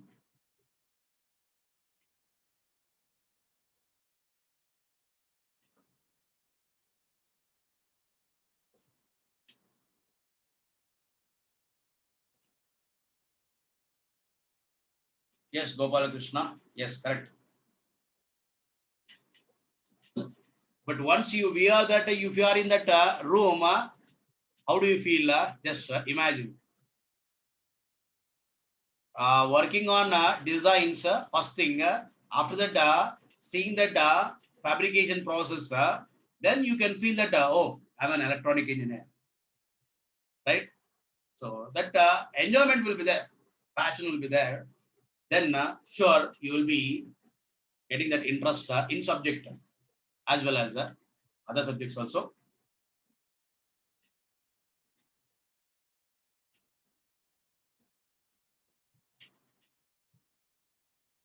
After T combo, only inputs are changing. After T combo, only input is stabilizing. Sai Kumar, first focus on this gate and ESC. Later, I'm there to help you if you are interested. Sai Kumar, if you are interested to get into these fields, I'm there to help you. I can suggest you, not taking into teams and giving a project directly. No, no, it's not like that. But I'm there to help you how to proceed. I can give you suggestions. I cannot give you job, but I can suggest you how to get into in this areas. But first, focus on this because if you are having masters in microelectronics or VLSI, it becomes easy to get into reputed companies directly. You can get into reputed companies directly instead of going to services based and then getting into product based companies. If you are getting into good institutes like NITs and IITs, then there is a possibility for getting into product based companies directly with very good packages. Nowadays, freshers packages around 25 lakhs per annum. A fresh graduate package is 25 lakhs per annum, not 2.5 lakhs, 25 lakhs. Fresh graduates from reputed institutes have been drawing 25 lakhs per annum as a fresh graduate.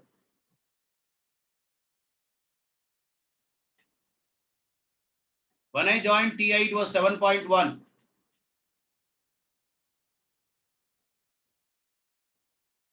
lakhs per annum.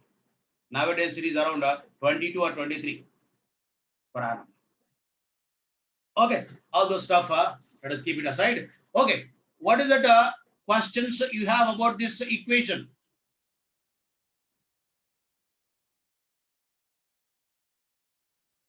Yes, I've been doing that, Mangesh. I've been doing that only. All these concepts are helpful in answering the ESC questions also.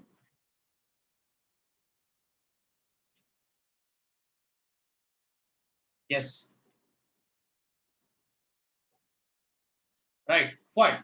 Once you're understanding this, let me give you one more equation. One more equation. So,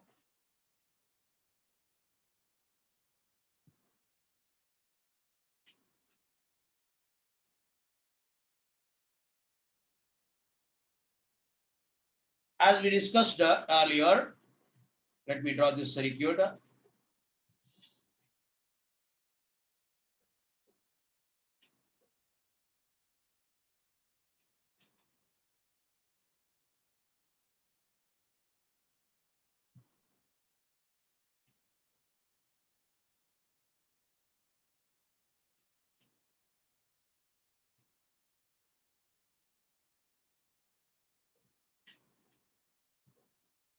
If I say it is a FF1 and also it is FF2, according to our discussions, at a clock edge occurrence, at a clock edge occurrence, FF1 output is changing. For changed output, FF2 input is getting changed, and FF2 is responding to the changes at next clock edge occurrence. At next clock edge occurrence. At next clock edge occurrence. FF1 output is changing. FF1 output is changing. The changes are propagated through combinational block. FF2 input is changing, and FF2 is responding to. FF2 is responding to at next clock edge occurrence. At next clock edge occurrence.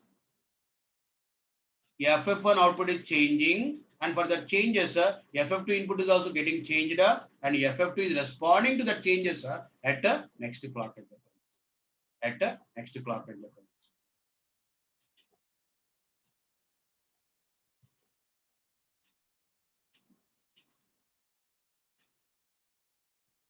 Then what happens? Let us see. Then already we have seen the T min is equals to this. If a combination delay is reduced for a given technology, these you may not be changing. TCK to Q plus T setup you may not be changing, but you can decrease the combinational block delay as much as possible. If you keep on decreasing combinational block delay, minimum clock period required is reducing, then frequency of clock is increasing. Am I right?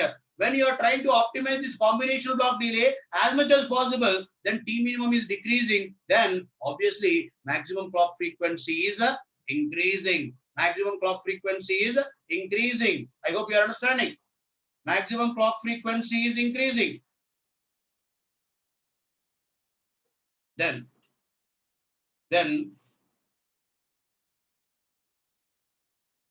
if you are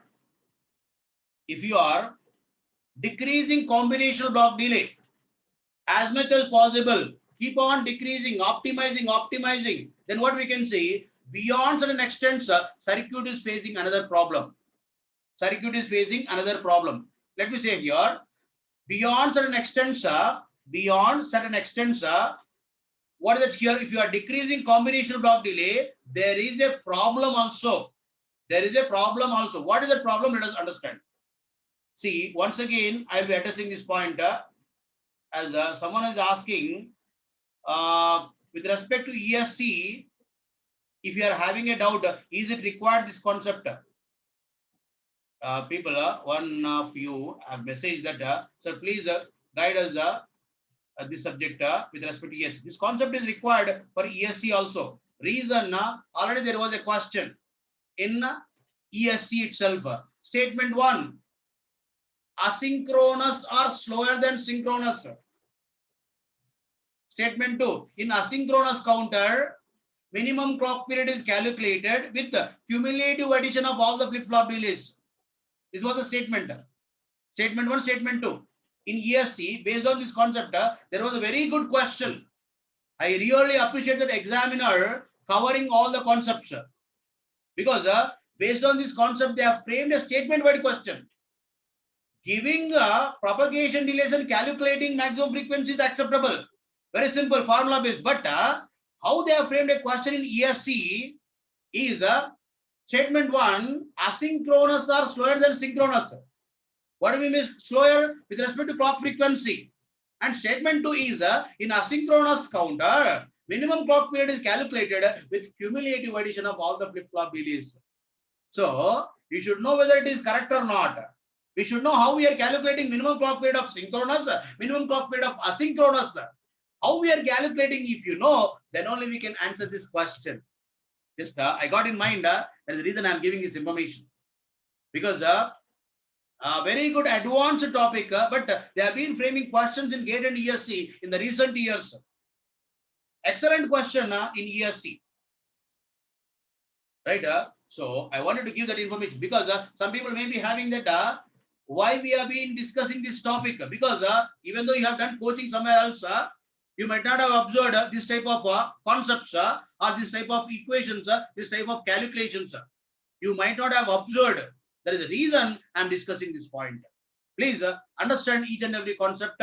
With respect to GATE and ESC only, I am teaching. I am teaching. The reference is already I have given a question. The statement-wide question is given. And before year, there was a question in ESC, sorry, in GATE EC, in EC paper, there was a question based on this. And long back also, they have given very good questions. In GATE instrumentation, they have given a question. So we have been getting very good questions on clock frequency. And there was one more question, like a 4-bit counter. 4-bit counter and giving, just a minute.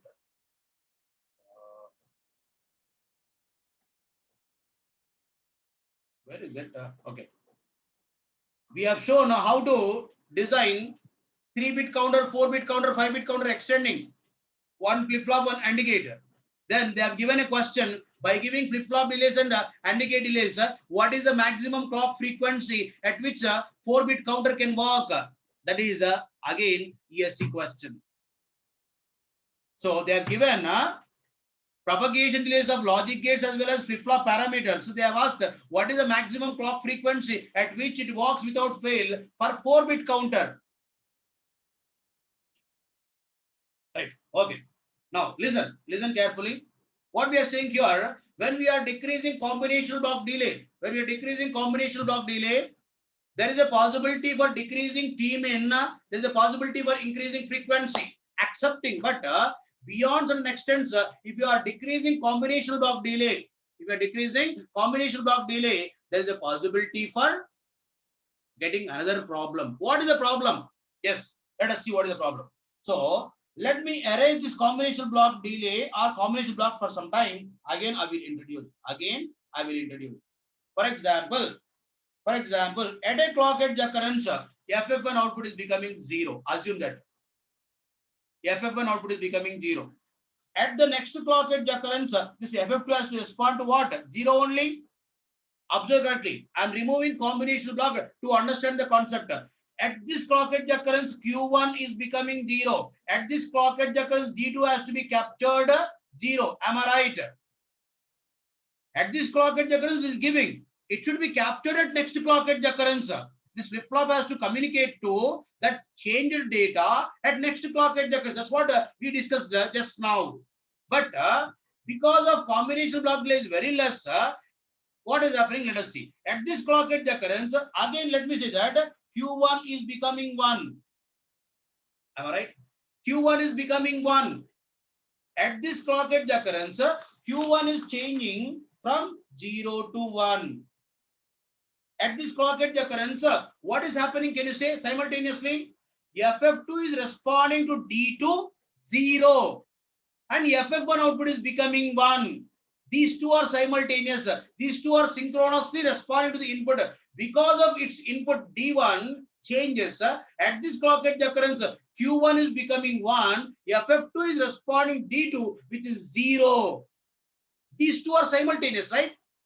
At this clock edge occurrence, two flip-flops are responding to inputs synchronously. Synchronously, yes, simultaneously, these two flip-flops have been responding to the inputs. Then what happens, sir? Then what happens, sir?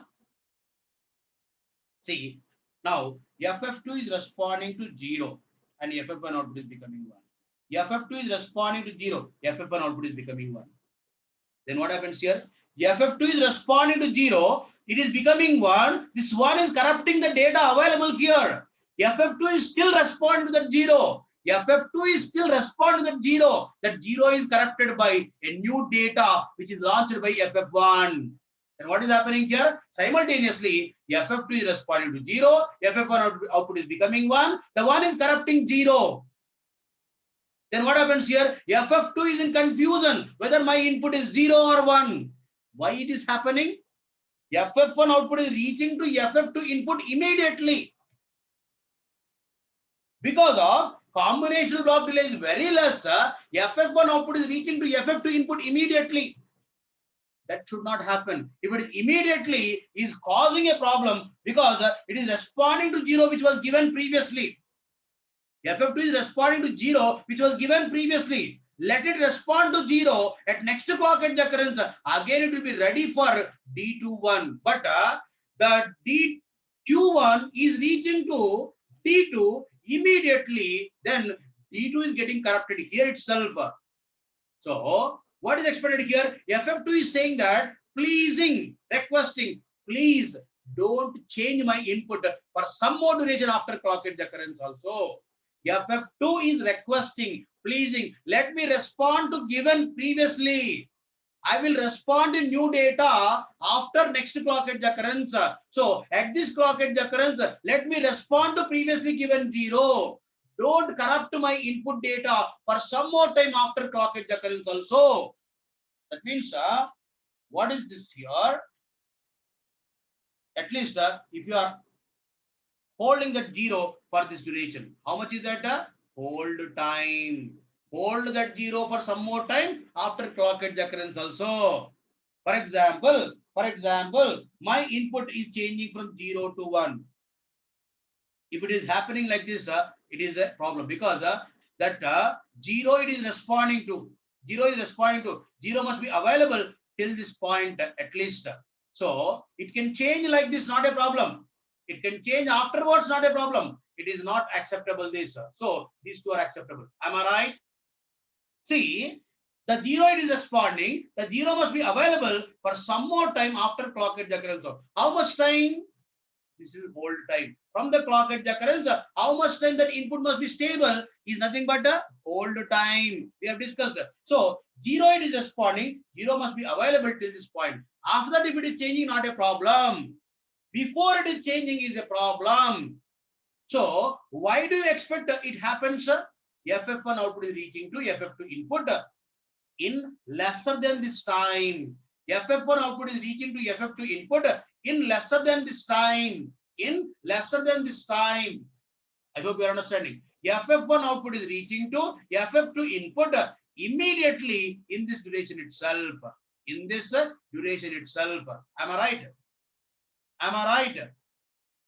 So if I introduce combinational block also, then how much time it is taking to reach FF1 output to FF2 input from this clock edge occurrence?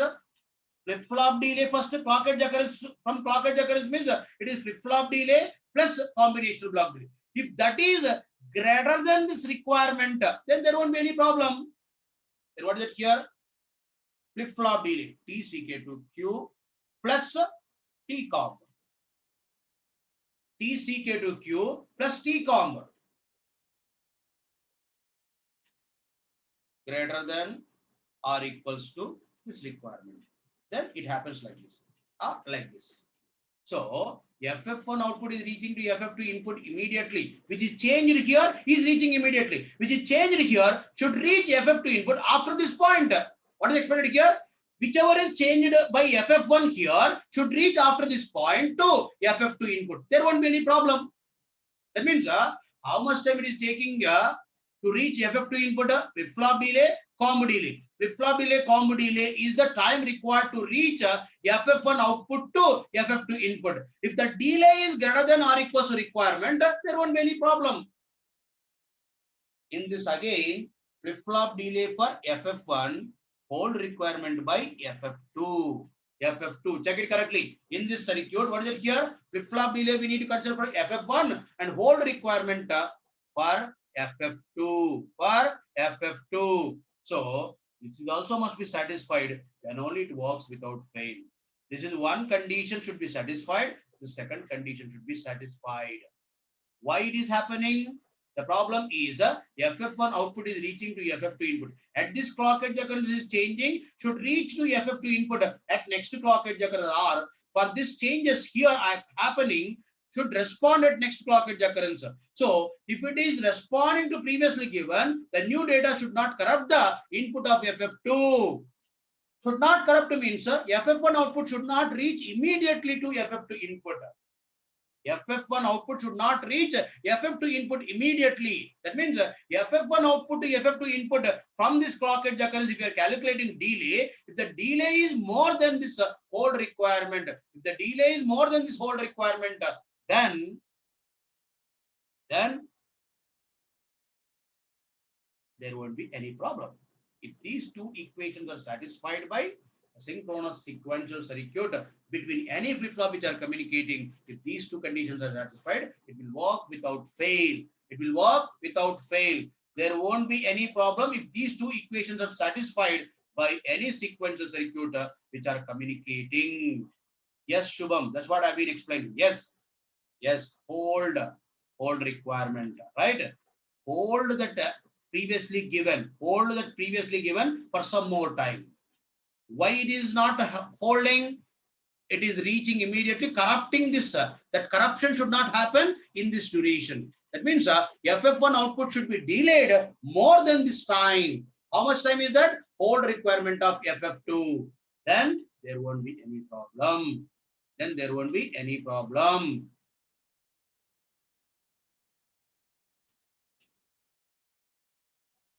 With respect to functionality, it may be required to use combination of circuit. Neeraj Meshram.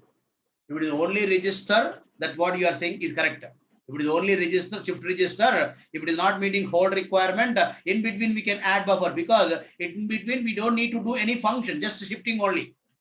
But with respect to a counter, between two flip-flop, there will be logic gates, functionality, XOR gates, AND gates, and OR gates.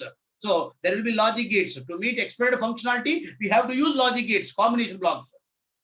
Then we cannot go with buffer, right? Neeraj Meshram.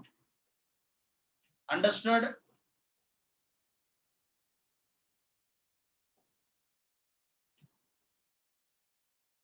Yes, at every clock edge only it will be given. There is no effect of clock period when you are analyzing hold, because it is at respective edge. It is at respective edge. It is not depending on clock period. It is not depending on clock period. They are not at all related, Ashoka. The parameters are will be provided by manufacturer. Standard cell vendor is characterizing the logic gates and flip-flops in a given technology. They are giving all the parameters. We need to use those only. Those are not related. Those are not same. Pawan. Not Pawan, Ashoka. Yes, Pawan, it is giving at every edge, it is changing. If the changes are reaching at next clock edge occurrence, it is correct. At the same clock edge occurrence is a problem. FF1 output is changing, that changes are reaching to FF2 by next clock edge occurrence is acceptable. Here it is changing by next clock edge occurrence. Here it is changing, reaching to input immediately here itself is a problem. Is a problem. Yes. If anyone has any doubts in these two equations, let me know. I will help you. and you will understand. It will not be same, Akash. It will not be same.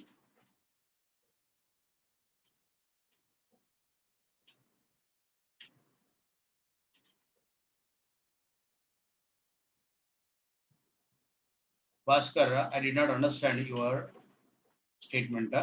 Right. If you are having any doubts, and don't try to understand 100% about this functionality, that you will understand with examples tomorrow. Tomorrow I'm going to take examples, clear examples, which will give you more clarity about these two equations. Just consider these two equations, just the equations. So just remember these equations. You will understand more after completion of some more examples. Until that, please hold on. So if you're having any doubts in today's discussion, please raise the hands. So for today, I'm going to wind up.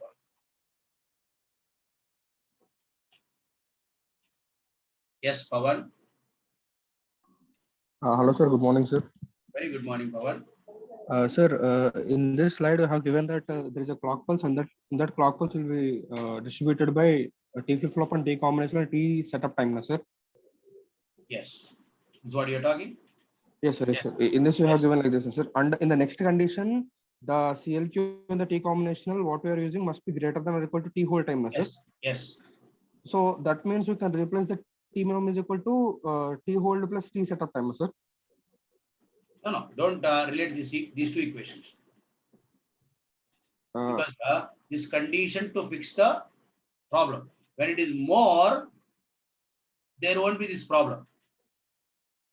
Okay, sir. If you are trying to reduce very that less, because in a circuit, it is not only two flip-flops. There are millions of flip-flops. Millions of flip-flops. On one path, we may be having that maximum delay, but the other path, it may be having very less delay. So which one should be verified where to decide clock period, the worst case or maximum path delays should be decided. And that means very less delay, then we go with this equation. Yes, yes, Pawan. Now come. Yes, sir. Okay, sir. Okay. And the second doubt is in this only you have given that this is the clock pulse, no, yes, sir? Yes, Pawan. Already I told you, don't try to understand everything now. I will give you clarity with examples tomorrow. Yes, sir. The simple thing is this T hold time is there, no, sir? Yes. So this clock pulse is going to be remodified again by considering this T hold also, no, sir? Clock is not changing. But the thing is, the inputs will be given only at the edge, no, sir? Clock edge only, no, sir? Yes, here only. If the input must be given after T hold time, there is no clock edge there, no, sir? Then it will be responding here, right? Okay, sir. The next. Okay, sir. Okay, sir. I got it. No. So okay, here it is given, here it is responding. Here it is given, okay. Here it is responding, right? Okay, sir. Okay, sir. Right. Saidamma. Yes, Saidamma. Good morning, sir. Hello? Yes. Sir, once explain parallel input, parallel output, sir. Simple thing, ma. Parallel input, parallel output, right? Yes. In this, parallelly we are feeding information. Parallelly we are getting output. So there is a possibility for feeding at input of each and every flip-flop. There is a possibility for reading at output of each and every flip-flop. After applying input data, when clock edge is occurring, then whatever the input data will be propagated to output. So after a clock cycle, whatever we have fed at input will be available at output of each and every flip-flop. Simple thing. Parallel input, parallel. Parallelly we are applying input, parallelly it is possible to read. Then, so these two are parallel operations. You are applying at input and observing at output. Yes, applying input after a clock cycle, observing the output. Okay, sir. Any doubt? No, sir. Right. Yugasri. Sir, good morning. Sir. Very good morning. Sir, ring Johnson's counter. Sir. Okay, Johnson counter. What happened, ma?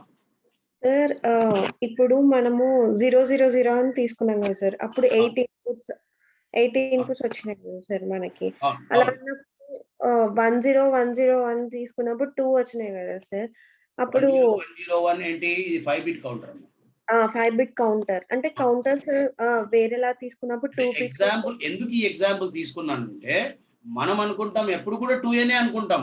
అదే 5 bit counter ఇలా correction అయింది. ఒకవేళ 5 bit counter కనుక ఇలా corrections అవ్వగానే ఏమంటాము మనము? Modulus of this counter is 10 అంటామా? 2n అని నేను ఫార్ములా ఇచ్చాను. నువ్వేమంటావు అప్పుడు? Modulus of this 5 bit counter twisted ring counter అంటే ఏమంటావు? 10 అంటావు కదా. అలా అనకూడదు. అందుకని ఈ ఎగ్జాంపుల్ తీసుకొని వెరిఫై చేసి చూపించా. ఓకే, వెరిఫై అవుతేనే మనకి వచ్చిన దానికి దేనికి ఈక్వల్ అయితేనే ఆన్సర్. ఏ ఇనిషియల్ కండిషన్స్ యూజ్ చేస్తామో దాన్ని బట్టి మాడ్యులస్ ఎంతో డిసైడ్ చేయాలి తప్ప ఒక ఫార్ములాతో వెళ్ళకండి అని చెప్తున్నా. ఓకే సార్, ఇలా వచ్చినప్పుడు ఆప్షన్స్ లో ఏమని ఇప్పుడు ఏమీ ఇవ్వలేదు అంటే మాక్సిమం అనుకొని వెళ్ళాలంతే. అసలు ఏమీ ఇవ్వలేదు, మనకి ఏ ఇన్ఫర్మేషన్ ఇన్పుట్ అంటే ఇనిషియల్ స్టేజ్ ఇవ్వలేదు, అప్పుడేమనుకోవాలి మాక్సిమం ఏముందో అది తీసుకొని వెళ్ళిపోతుంది. ఇప్పుడు 10101 5 బిట్స్ ఇచ్చినప్పుడు దాంట్లో 10 ఉంటుంది, నాట్ డిఫైన్ అని ఉంటది, అలా ఉంటాయి కదా సార్. అప్పుడు దీనికి ఆన్సర్ మనం ఏమి నాట్ డిఫైన్ నాకు అర్థం కావట్లేదు. ఇప్పుడు 2 ఇన్పుట్సే కదా సార్. 2 ఇన్పుట్స్ ఎక్కడ? 5 ఇన్పుట్స్ కదా. 5 ఇన్పుట్స్ లో 2 కౌంటర్స్ వచ్చినాయి కదా సార్. 2 స్టేట్స్ మాత్రమే వస్తున్నాయి, మిగతా అన్ని అన్యూజ్డ్ అవుతాయి. అక్కడ ఆప్షన్ లో 10 ఉంటుంది, ఒకవేళ 2 అట్లా అన్డిఫైన్ అట్లా ఉన్నప్పుడు 2 అలా ఉన్నప్పుడు ఏంటంటే ఇనిషియల్ కండిషన్స్ చెప్తేనే మనం మాడ్యులస్ ఎంతో చెప్పగలుగుతాం. నేను 2 తీసుకుంటా అంటే కాదు, మళ్ళీ నేను 10 తీసుకుంటా అంటే కుదరదు, 2 తీసుకుంటా అంటే కుదరదు.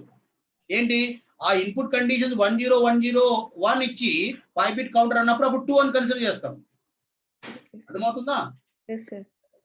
కానీ ప్రతిసారి 2 కాదు, ప్రతిసారి 10 కాదు, అది నేను చెప్పేది. That depends on initial conditions అంటున్నాను.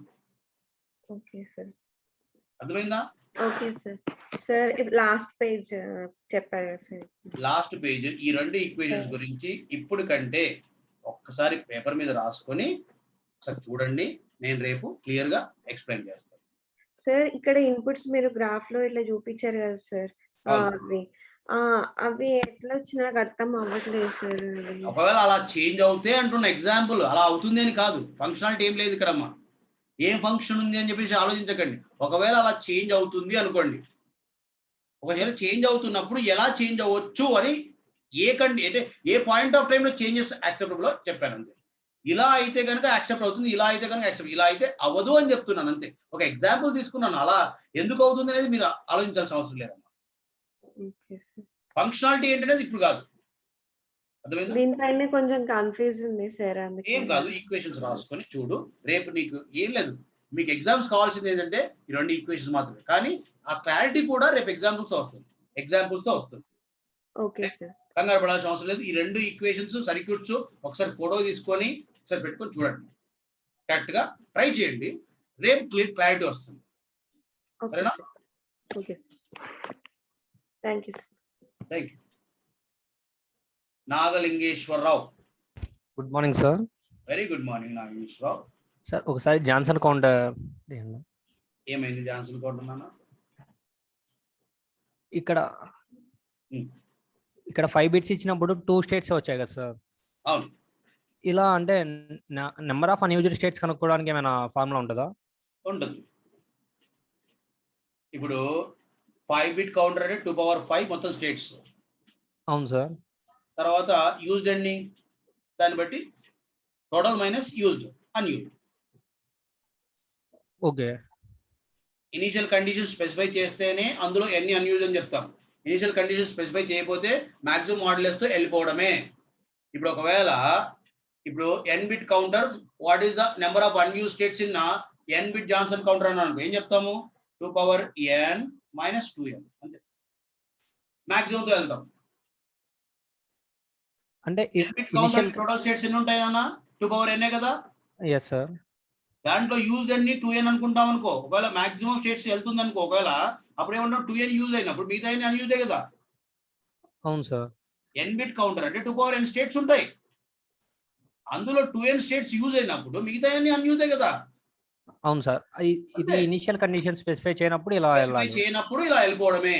ఒకవేళ ఇనిషియల్ కండిషన్ స్పెసిఫిక్ గా చెప్పారనుకో, అప్పుడు ఆ స్టేట్స్ ఎన్నో కౌంట్ చేసి ఫస్ట్, తర్వాత total minus number of states is going through, అంతే. రింగ్ కౌంటర్ కానీ ఇలానే sir 2 power n minus n వస్తుందా 2 power n minus n. Okay sir. ఏంటి 2 power n minus n ఏంటి? Input conditions or initial state చెప్పినప్పుడు, initial state కనుక చెప్తే అప్పుడు ఆ ఎన్ని స్టేట్స్ పోతుందో అది కౌంట్ చేసి total minus number of states it is going through calculate చేయాలి. Okay sir, thank you sir. ఓకేనా? Okay. Bhaskar, good morning sir. Good morning Bhaskar. Sir ఇది లాస్ట్ వేవ్ ఫామ్ లో ఒకసారి ఓపెన్ చేయండి సార్. లాస్ట్ ఈ లాస్ట్ మళ్ళీ చెప్తున్నాను, ఈ లాస్ట్ గురించి ఇవాళ డౌట్ అడిగే కంటే రేపు అడగండి. ఇది ఒకటి చెప్పండి సార్. నేను అదే చెప్తున్నాను కదా, ఇప్పటి వరకు ఇది ఈక్వేషన్ తీసుకొని చూడండి. అంటే ఈక్వేషన్ కాదు సార్ ఇది. ఇంకోటి ఏంటంటే ఈ ఈక్వేషన్ మీద ఇంతవరకు క్వశ్చన్స్ రాలేదు. ఓకే. ఈ ఈక్వేషన్ మీద ఇంతవరకు గేట్ ఈఎస్సీలో రెండింటిలో రాలేదు క్వశ్చన్స్. ఒకవేళ వస్తే ఏం చేస్తామని. ఓకే ఓకే రైట్, అందుకని చెప్పాను. ఒక్కసారి ఇస్రోలో అడిగారు. Okay sir. కాకపోతే ఇస్రోలో అడిగారు కాంబినేషన్ బ్లాక్ డిలే తగ్గిపోతే ఏమవుతాయి? సెటప్ వైలేషన్స్ వస్తాయా, ఓల్డ్ వైలేషన్స్ వస్తాయా? డిలే తగ్గితే వచ్చే ప్రాబ్లం ఎక్కడ? ఓల్డ్ వైలేషనే కదా. అవును సార్. ఒకవేళ డిలేస్ పెరిగితే ఏమైంది? సెటప్ ప్రాబ్లమ్స్ వస్తున్నాయి. కాంబినేషన్ బ్లాక్ డిలే ఒకవేళ పెరిగింది అనుకో ఏమవుతుంది? సెటప్ ప్రాబ్లమ్స్ వస్తున్నాయి. ఒకవేళ కాంబినేషన్ బ్లాక్ డిలే తక్కువైపోతే ఏం ప్రాబ్లం వస్తుంది? హోల్డ్ ప్రాబ్లం వస్తుంది. Okay sir. Input D2 is equal to 0 after the clock pulse అన్నారు కదా సార్ మీరు. D2 ఈ D2 0 responding at this clock edge occurrence. అంటే ఇన్పుట్ కి అవసరం లేదు కదా సార్, అక్కడ అవుట్పుట్ జనరేట్ అయిన ఏమంటే ఇన్పుట్ అవసరం. ఒకవేళ ఈ క్లాక్ ఎడ్జ్ దగ్గర ఈ ఫ్లిప్ ఫ్లాప్ అవుట్ మళ్ళీ చేంజ్ అవుతే, మళ్ళీ చేంజ్ అయింది తొందరగా రాకూడదు. ఈ క్లాక్ ఎడ్జ్ దగ్గర ఇది 0కి రెస్పాండ్ అవుతుంది అనుకో. Okay sir. ఈ క్లాక్ ఎడ్జ్ దగ్గర ఈ ఫ్లిప్ ఫ్లాప్ ఊరికే ఉంటుందా? ఉండదు కదా.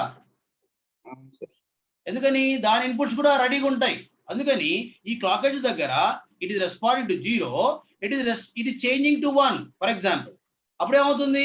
ఆ చేంజ్ అనేది తొందరగా ఇక్కడికి వచ్చింది అనుకో ప్రాబ్లం అవుతుంది. అంటే ఈ డీలే తక్కువ ఉంటే ప్రాబ్లం అవుతుంది ఇక్కడ. ఎందుకంటే ఎప్పుడైతే ఇది 0కి రెస్పాండ్ అవుతున్నప్పుడు మళ్ళీ 1ని కూడా తొందరగా లాంచ్ చేసి అది ఇక్కడికి రీచ్ అయింది అనుకో ప్రాబ్లం అవుతుంది. లాంచ్ చేయడం ఓకే, దిస్ క్లాక్ ఎడ్జ్ అక్కడ is launching, but it should not reach to this input while it is responding to. I will take a general example tomorrow. Please, right? Please go through the equations. I will explain you with example, general example tomorrow. Okay. Right?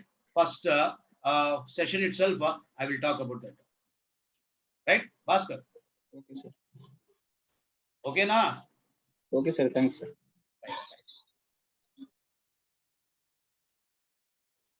Sai Pratyush. Hello sir, good morning sir. Very good morning, Pratyush. ఇదే slide లో sir మీరు ఏమి questions అడగద్దు అన్నారు కానీ మీరు analyse చేసేటప్పుడే నేను కొంచెం రాసుకున్నాను. ఓకే, అది కరెక్టో కాదో చెప్పండి. ఒకసారి రాసుకుని పంపిస్తావా? నేను చూస్తాను. ఇప్పుడు జస్ట్ చదువుతాను సార్, తెలుగులోనే రాసుకున్నాను. ఓకే, చెప్పు. ఫ్లిప్ ఫ్లాప్ 2 కి దానికి వచ్చిన ఇన్పుట్ ని స్టెబిలైజ్ చేసుకోవడానికి టీ హోల్డ్ అంత టైం పడుతుంది. ఈ స్టెబిలైజ్ చేసుకునే లోపు ఫ్లిప్ ఫ్లాప్ 1 నుంచి వచ్చిన అవుట్పుట్ ఫ్లిప్ ఫ్లాప్ 2 దాకా వస్తే ప్రాబ్లం. ఫ్లిప్ ఫ్లాప్ 2 కి దానికి వచ్చిన ఇన్పుట్ ఇంతకు ముందు తీసుకోవాలో ఇప్పుడు వచ్చింది తీసుకోవాలో తెలీదు. కన్ఫ్యూజన్ లో ఉంటుంది. సో టీ హోల్డ్ అనే ఒక టైం కావాలి. అవును, అంతేనా సార్? అంతే. Okay sir, 100%. అందులో డౌటే లేదు. Thank you sir. అంతే sir. Right. Pratyush Kumar. Hello. Yes, Pratyush. Yes, sir. Good morning, sir. Good morning, Pratyush. I just had a doubt in the last equation for the delay that you wrote, huh? I will discuss this clearly tomorrow, please. So just one thing. Here in the last. Tell me. No problem. Tell me. Yeah. Here in the last equation, you have ignored T setup time. Why? And if you setup, are we looking from here to here? No. Is it setup is before clock edge or after clock edge? Before clock edge. But what we are analyzing here, after clock edge? Yes, sir. T hold after clock edge will be wholly hold. Yes, sir. Yes. Only hold we need to consider. But sir, you are writing T clock to Q plus T combination is Yes. greater than equals to T hold. At this clock edge occurrence, again it is changing. That means changing is happening in 0 time from the clock edge occurrence. From this Yes. clock edge occurrence, this is expected time to be stable. Yes, sir. This is time, that is whole time. But what is Yeah. happening? It is having a data, it is corrupted by FF1 output again. FF1 Yes, sir. output Yes, is sir. Got, reaching to FF1 output is sir, reaching got to that. F. Yes, sir. Sir, got that now. I understood. Right, thank you, thank you. Yes, sir. Thank you.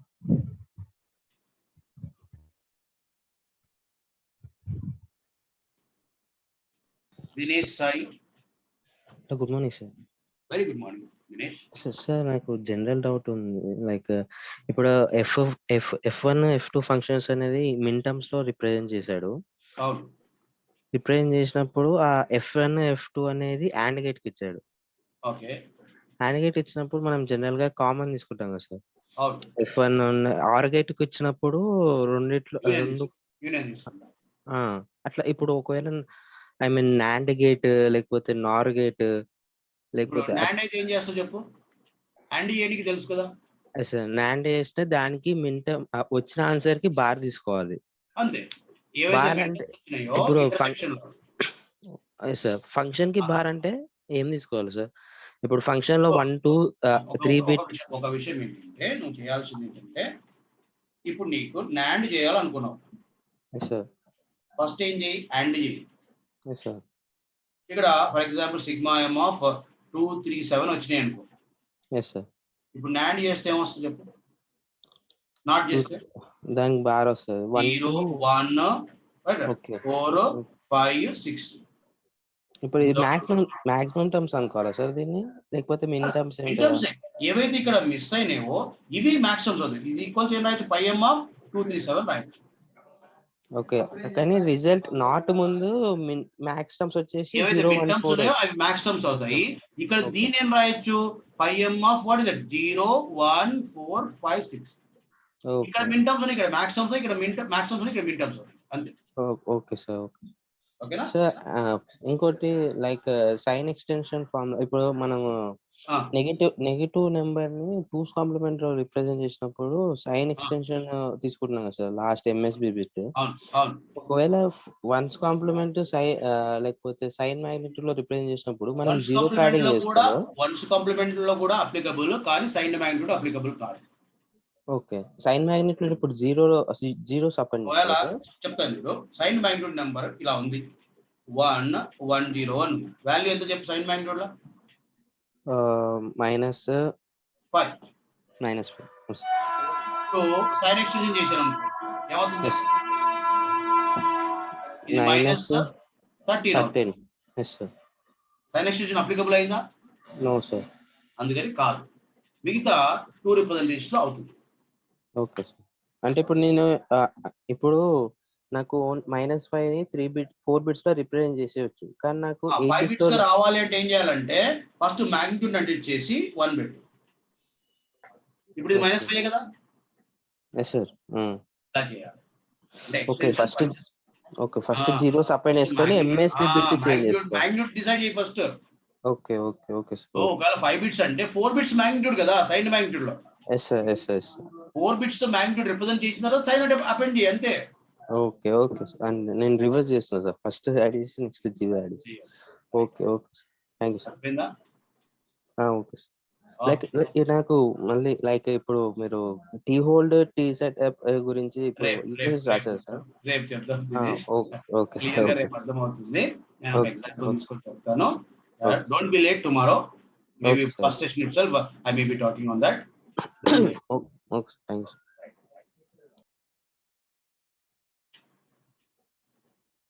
Okay, then see you tomorrow.